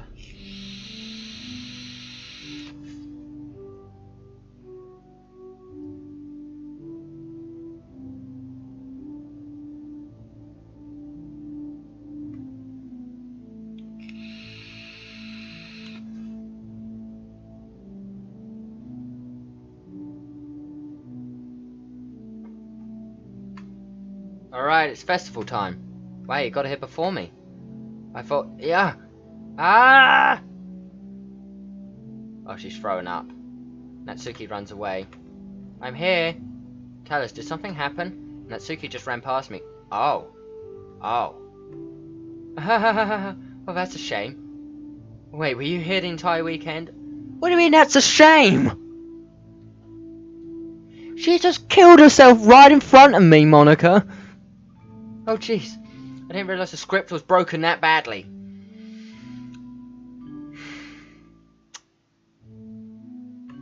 Must have been pretty boring. I'll make it up to you, okay? Give me a sec. Holy shit, it was her!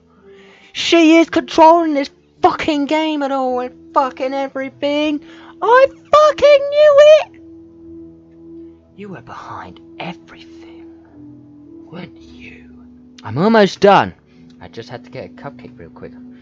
Monika lifts the foil from Natsuki's tray and takes a cupcake.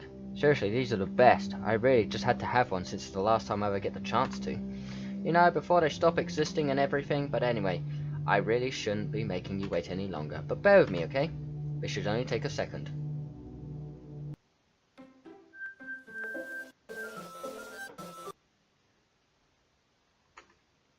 Can you hear me?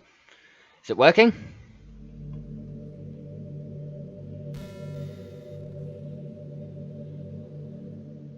Yay, there you are. Hi again, Tallers.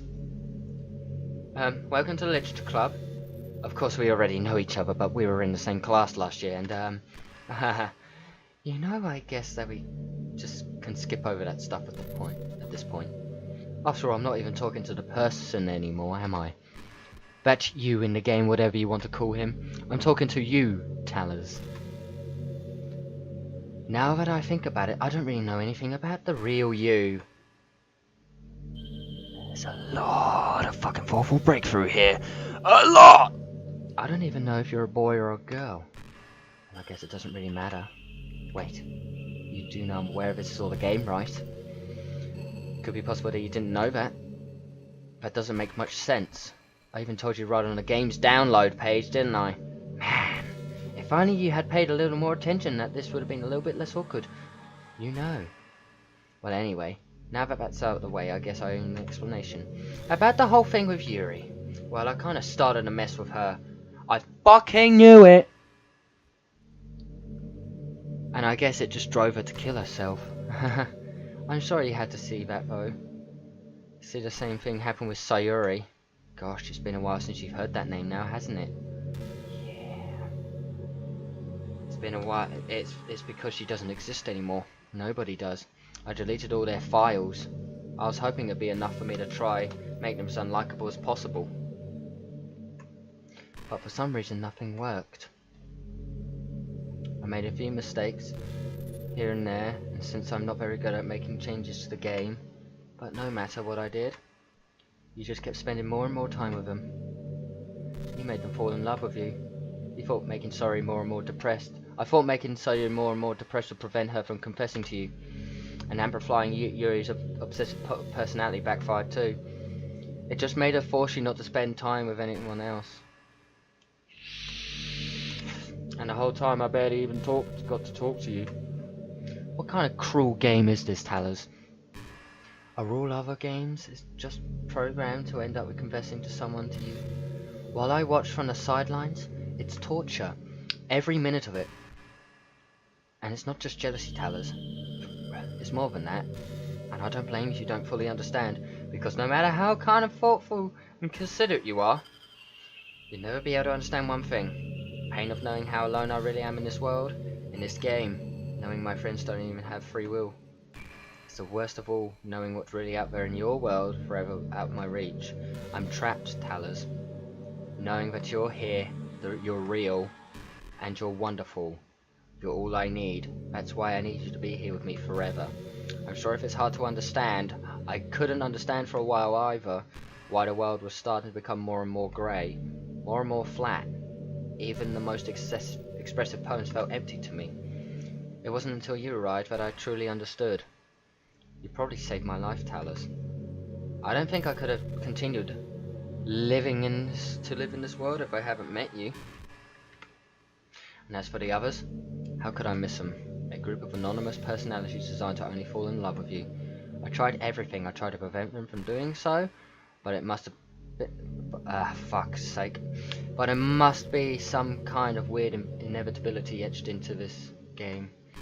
It felt really bad that you had to witness some nasty things, but I realised that you have the same perspective as I do. That this is all just some game, and I know you'll get over it. So that being said, Talers, I have a confession to make. I'm in love with you. Oh, and here we go again with another lovey-dovey shit. You are the truly the light of my world. Oh, am I now? There's nothing else in this game for me. You're here to make me smile. You just made someone kill himself in front of me. I had to find Sayuri hanging herself in her fucking room. Okay? And you're in love with me. Fuck off. Just fuck off. You've made my computer character go for a lot of mental shit at the moment, okay? He's probably gonna get some sort of mental condition. And now you're making it even worse. Well, there's nothing else in this game for me. You're here to make me smile. Will you make me smile like this every day from now on? Talers, would you go out with me? I can't say no. I'm so happy. You really are my everything, Talers. I don't exactly have a fucking choice, do I? Funny part is, I mean that literally. Haha, there's nothing left here. Just the two of us. We can be together forever. Seriously, I don't even think that time is passing anymore. It really is a dream come true. I worked so hard for this ending, Talers. The game wouldn't give me one, so I had to make one myself. The script is broken at this point, so I don't think anything would get in the way anymore. It wouldn't be easy how... you wouldn't believe how easy it was to delete Natsuki and Yuri. I mean, there's a folder called characters in the right in the game's directory. It's kind of freaked me out how easy it was. Well, you're playing on Steam. My fucking god, my head's gonna explode from all this awful breakthrough. So it actually was a bit more difficult. To get the game directory, I just had to go into game properties and find the browse local files. Imagine if you could delete your own existence with the click of a button. Well, I guess on the plus side, it gave me an easy out if things didn't go my way. Haha. Thankfully, it didn't come to that. Instead, we finally got a good ending. Gosh, I'm so overwhelmed with emotion. I just want to write a poem about this. Don't you? I wonder if that part of the game still works. I guess there's only one way to find out, right?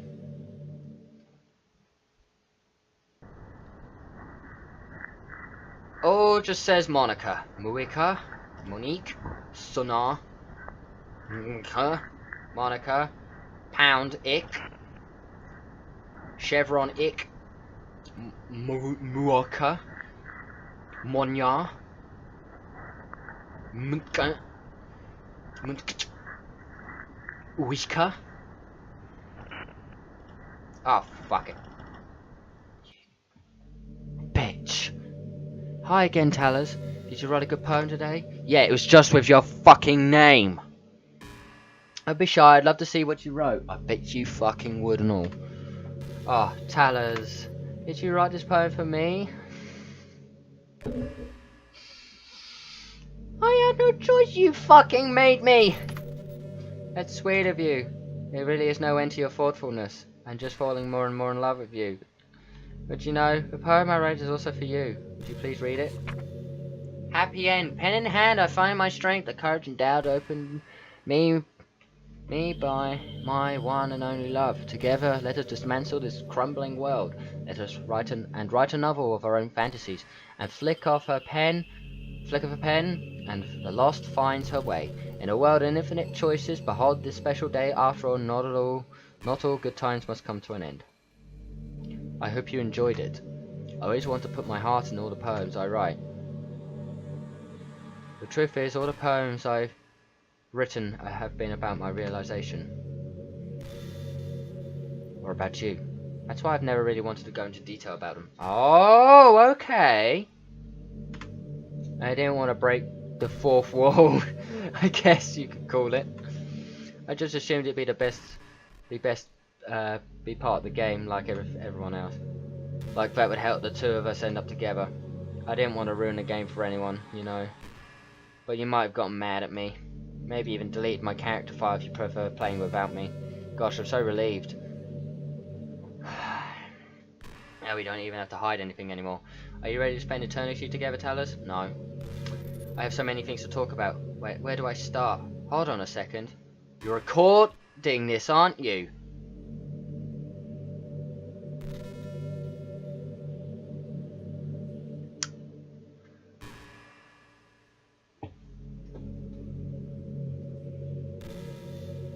What? It's gone to that fourth wall enough. She knows I'm fucking recording. What?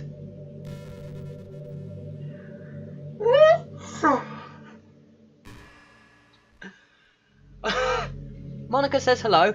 Hi everyone. Sorry I can't exactly read your comments from here. I don't have that many comments. Stop hitting the mic, Jesus. But did you mind telling your friend it's a little bit rude for them to start recording without any warning? I'm sure people don't mind, but I get really self-conscious on camera. Well, I've been recording this whole time, so you just know now? You know now? Oh gosh, I feel like I'm being put on the spot now. Let's see. You want to see a trick? I can't really do much except for a couple of things. Are you ready?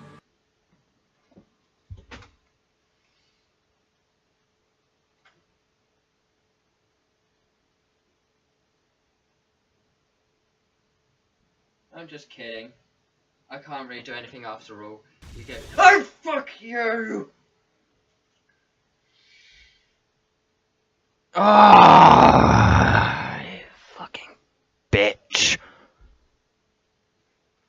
Did I scare you? No! No, you didn't! Cause you fucking did. Haha, you're so cute! Anyway, Tellers, I didn't mean to get distracted, I'm sorry. Even though it's your fault for distracting me. Shut the fuck up. Shame on you. I'm just kidding. Anything we do together is fun as long as it's with you. But anyway, if it takes me some time to collect my thoughts, then I'm sorry. But I'll always have something new to talk about. In the meantime, we can always just look into each other's eyes. And let's see. Don't mind that noise that's there. Right. So she mentioned something about going into the game files. Okie dokie. Be with you just one moment. Right. don't really know how to get this up on OBS, so I do apologise if you just end up looking at her face from now on. So, browse look at files.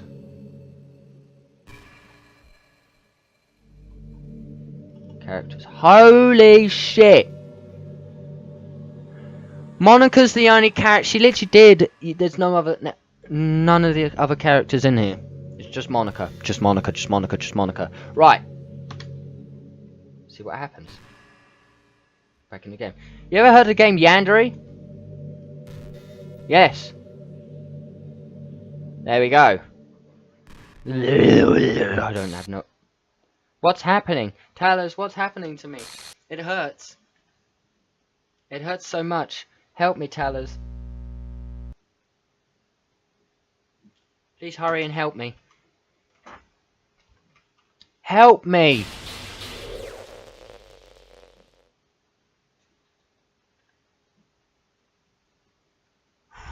Did you do this to me, Tellers? Did you? Did you delete me? Oh, she's mad. She's fucking mad. How could you? How could you do this to me? You were all I had left. I sacrificed everything for us to be together. Everything. I loved you so much, Tallers. I trusted you. Or did you just want to torture me? Watch me suffer? Were you the only one pretending to be kind just to hurt me even more? No. I wasn't. I was just getting revenge for Sayuri. I never thought anyone could be this horrible as you are. You killed Sayuri! Okay? And made her not exist when you delete the other characters. Even though you made Yuri go fucking mental, okay? You killed the other characters, and I liked Sayuri, okay? You win, okay? Yeah, I do fucking win. You win. You killed everyone. You killed everyone. I just killed you, okay? So shut the fuck up. I hope you're happy. I am happy. I've got my revenge. There's nothing left now. You can stop playing. Go find some other people to torture. Tallers, you completely truly make me sick. Goodbye. Okay. What's happening? I still love you. I can't help it. What's wrong with me? How horrible am I? How horrible am I for you to hate me this much? All my friends, I did so many awful things. You damn fucking right you did. So many selfish and disgusting things. I shouldn't have done any of this. I'm just messing up a world that I didn't even belong in. A world that you wanted to be a part of. I ruined it. I ruined everything. Maybe that's why you deleted me. Because I destroyed everything that you wanted. How could I do that to someone I love? That's not love. That's...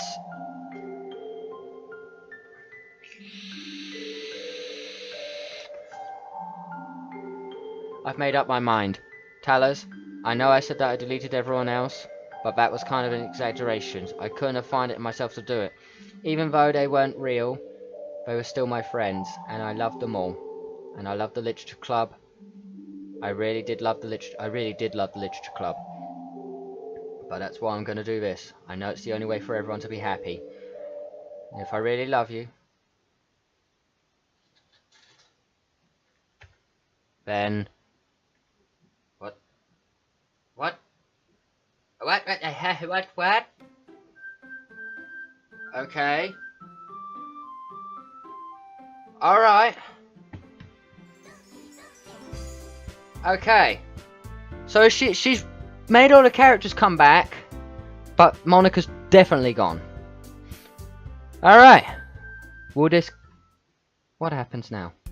It's an ordinary day of school like any other. Blah blah blah blah blah. I'm surrounded by other couples walking to school together. Been here before. Tell myself I meet some girls or something like that. Hey Tallers. Sayuri! It's been fucking ages! How have you been? There's already one girl. One girl is Sayuri, my neighbour and good friend since we were children. We used to walk to school together every day. And recently we picked up that habit once again. Tallers, are you proud of me? Eh? For what? It's different here. You know, for waking up on time. Well, you know, you've been doing that for a while now. Uh-huh. We never said anything about it. Even though we walked to school every day. Well, yeah, I always thought it was implied. It was embarrassing to say out loud. Come on, please. It was good. It's good motivation. Fine, fine. I'm proud of you, Sayuri. Hey, hey! We cross the street together and make our way to school. As we draw near the school becomes increasingly speckled with other students making their daily commute. By the way, Tellers, have you decided on a club to join yet? A club? I told you, I'm really not. I started to say what I always do, but I'm not interested in joining any clubs. But something tells me that Sayuri would take more offense to that now. After all, how could I tell her that clubs are a waste of time when she's starting a club of her very own? Actually, yeah. I think I decided on a club. Really? Which one? Tell me. I think I'll keep it as a surprise. Boo. You meanie. Be patient, you'll find out soon enough. I used to ask myself why I let myself get lectured by such a carefree girl. But I started to realize that in a way I envy her. When Sayuri puts her mind to something, she can accomplish great things. That's why I feel like I should do something special for her. The school day is ordinary as ever, as over just before I know it. After I pack up my things, I stand up, gathering my motivation. Let's see. Oh, that music's gone. As I recall, the room number of a club from a flyer I saw, I walk across the school upstairs in a section of the school I rarely visit, being generally used for third graders and classes and activities. Before long, I find the room. I timidly open the door in front of me. Hello? Ah! Tellers? What are you doing here? Well, I glance around the room. Huh? So you're the Tellers. The Tellers. So you're the Tellers Sayuri's always talking about. Thank you for stopping by. Hi, Yuri. Hopefully you won't go fucking psycho on me again. It's a pleasure to meet you, Tellers.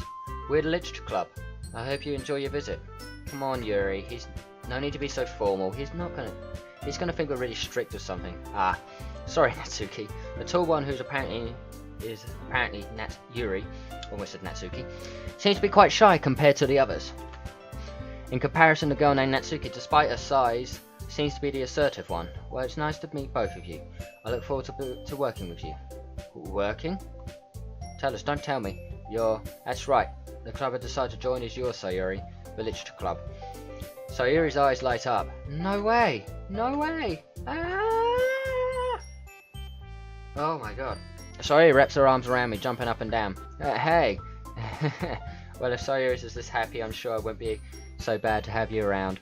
Not to mention there's 4 of us now. That means we can become an official, recognised club now.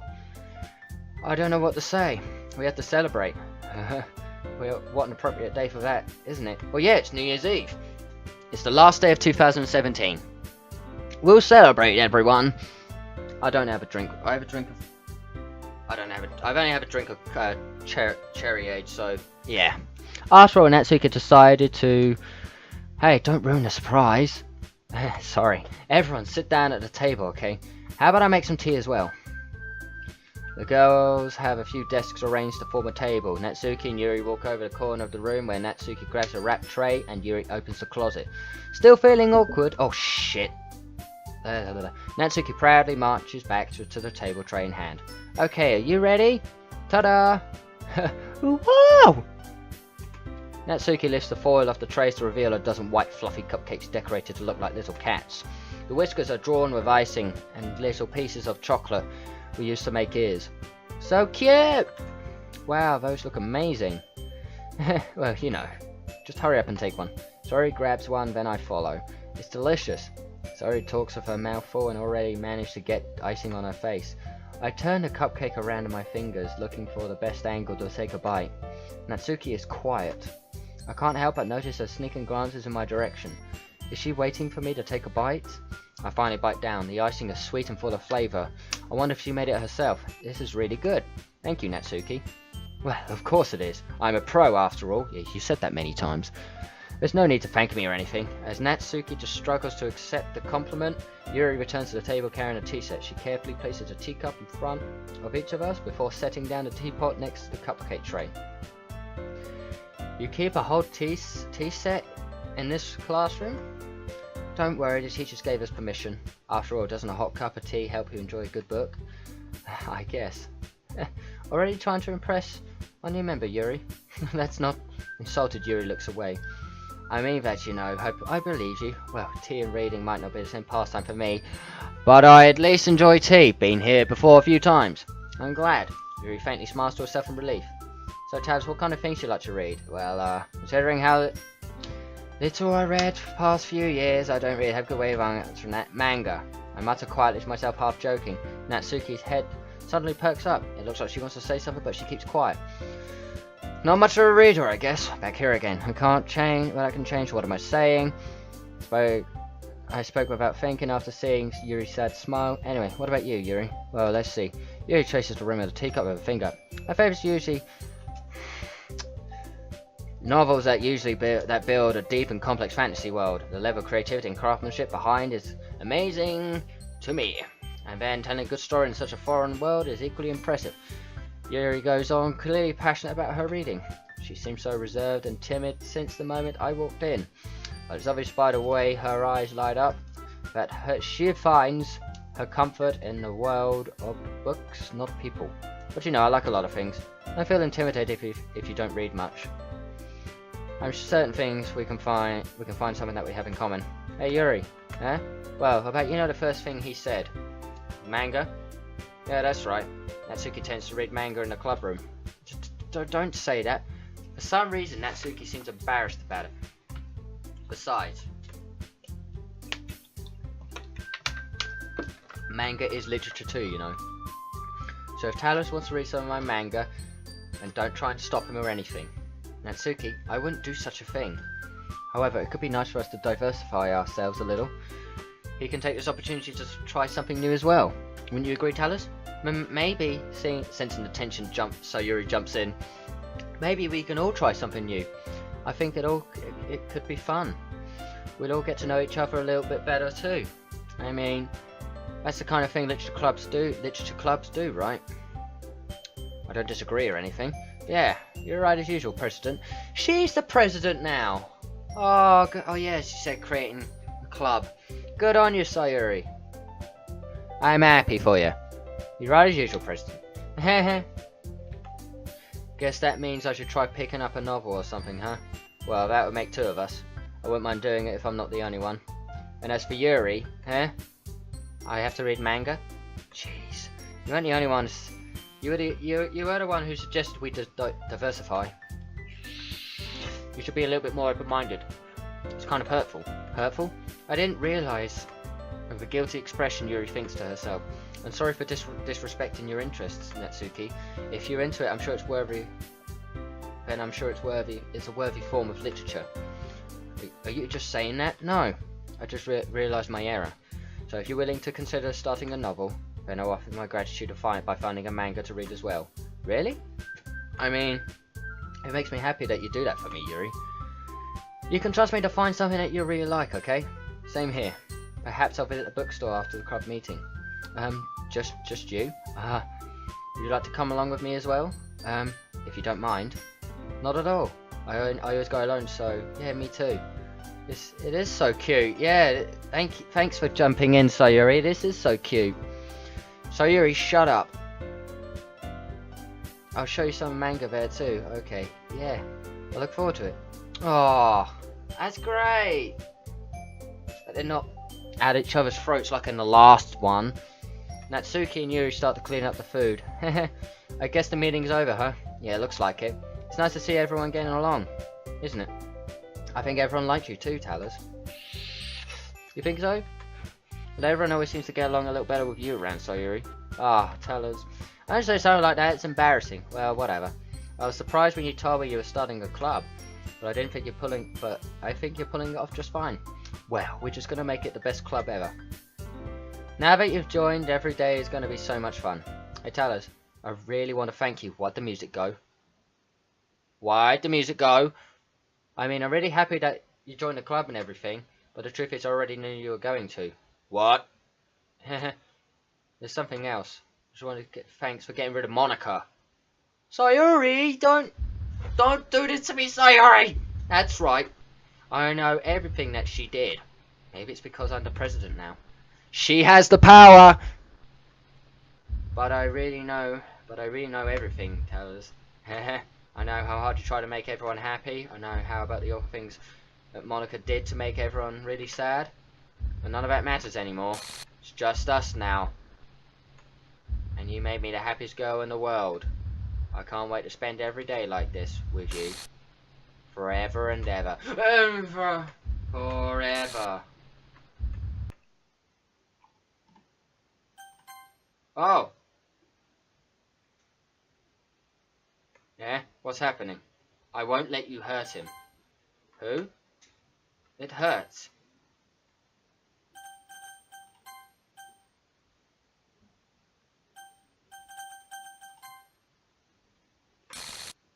Ah, I'm sorry, I was wrong. There's no happiness here after all. Goodbye, Sayuri. Goodbye, Talers. Goodbye, Literature Club.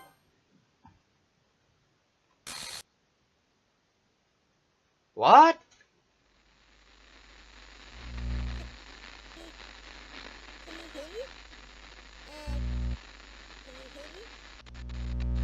Can you hear me? Yeah, I can hear you. Hi, it's me. So you know how I've been like practicing piano and stuff, and not really any good at it yet, like at all. But I wrote you a song, and I was kind of hoping that I could show it to you, because I worked really, really hard on it. So yeah.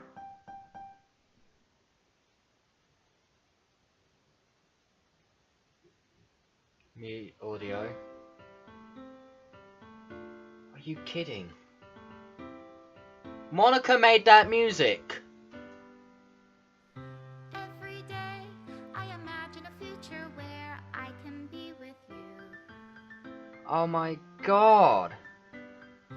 In my hand is a pen that will write a poem of me and you.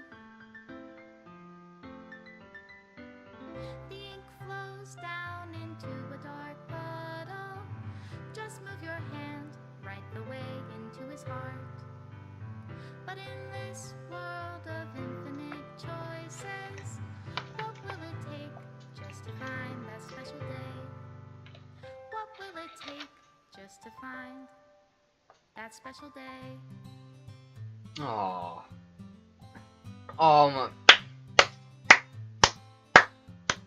That. That was an amazing game. This is probably one of the many best games I've played this year. Because I've played Resident Evil 7, which was released this year as well. Which I live streamed it. That was also a really amazing game. Project Cars 2, an amazing game as well. There's been so many good games that come out this year. Out of anything, like between like from horror, from racing, from anything. It's been a good year for games, for some games, and we've had like I think Outlast Set 2 came out this year as well, which I've only played the demo, but I need to finish up the first and DLC of that. But this has probably been one of the many scariest games I've played, because it doesn't have to be completely like, because every different horror game scares you differently. Like with Outlast, it's the feeling of being watched, the atmosphere, and you're being chased. With Layers of Fear, it's more of the pictures it's more of the images that you see that's going to scare you. With this game, which does it very, very clever, it waits until you're really comfortable and then snap with a finger. It gets it. Special thanks. Sorry, it gets you. Just fuck it. I've lost it now. It waits until you're really comfortable, and then just out of nowhere, it just goes with a creepy moment, and I love that. This is why psychological horror is my favourite. This has been my favourite horror game of this year. This is my final goodbye to the Literature Club. I finally understand the Literature Club is truly a place where no happiness can be found to the very end. It continues to expose innocent minds to a horrific reality. A reality that our world is not designed to comprehend. I can't let any of my friends undergo that some hellish epiphany. For the time it lasted, I wanted to thank you for making all of my dreams come true, for being a friend to all the club members. And most of all, thank you for being part of my literature club. With everlasting love, Monika. Script files missing. Corrupted, please reinstall game. And it crashed! Just what I needed. Can I do an order? I could transform, like stretch the screen. Oh, good lord! No, we're not having that. No, no, no, no, no, no, no, no. No, no, no, no, no, no, no, no, no, no. Okay, I could see if I could try and make this good enough to stretch the screen. I can try. One moment. That's the best I can do it. Alright, but anyway, that has been Doki Doki Literature Club. Yeah, like I said, one of the probably the scariest game I played this year. I'm not leaving anything else out. I definitely am gonna play Outlast 2. I'm gonna play a load of other games that have been released this year. Don't worry. They're still on the list. But anyway, this has freaked me out really badly, and it's really, really clever as well. But anyway, thank you oh, hit the mic again. Thank you so much for watching. And may I just raise my bottle of cherry aid because I'm low budget. Happy New Year and everything. I want to thank you guys so much. Have a great New Year and everything. And I'll see you later. Please like and subscribe and all that stuff. Stay awesome and stay brutal. And I'll see you guys later.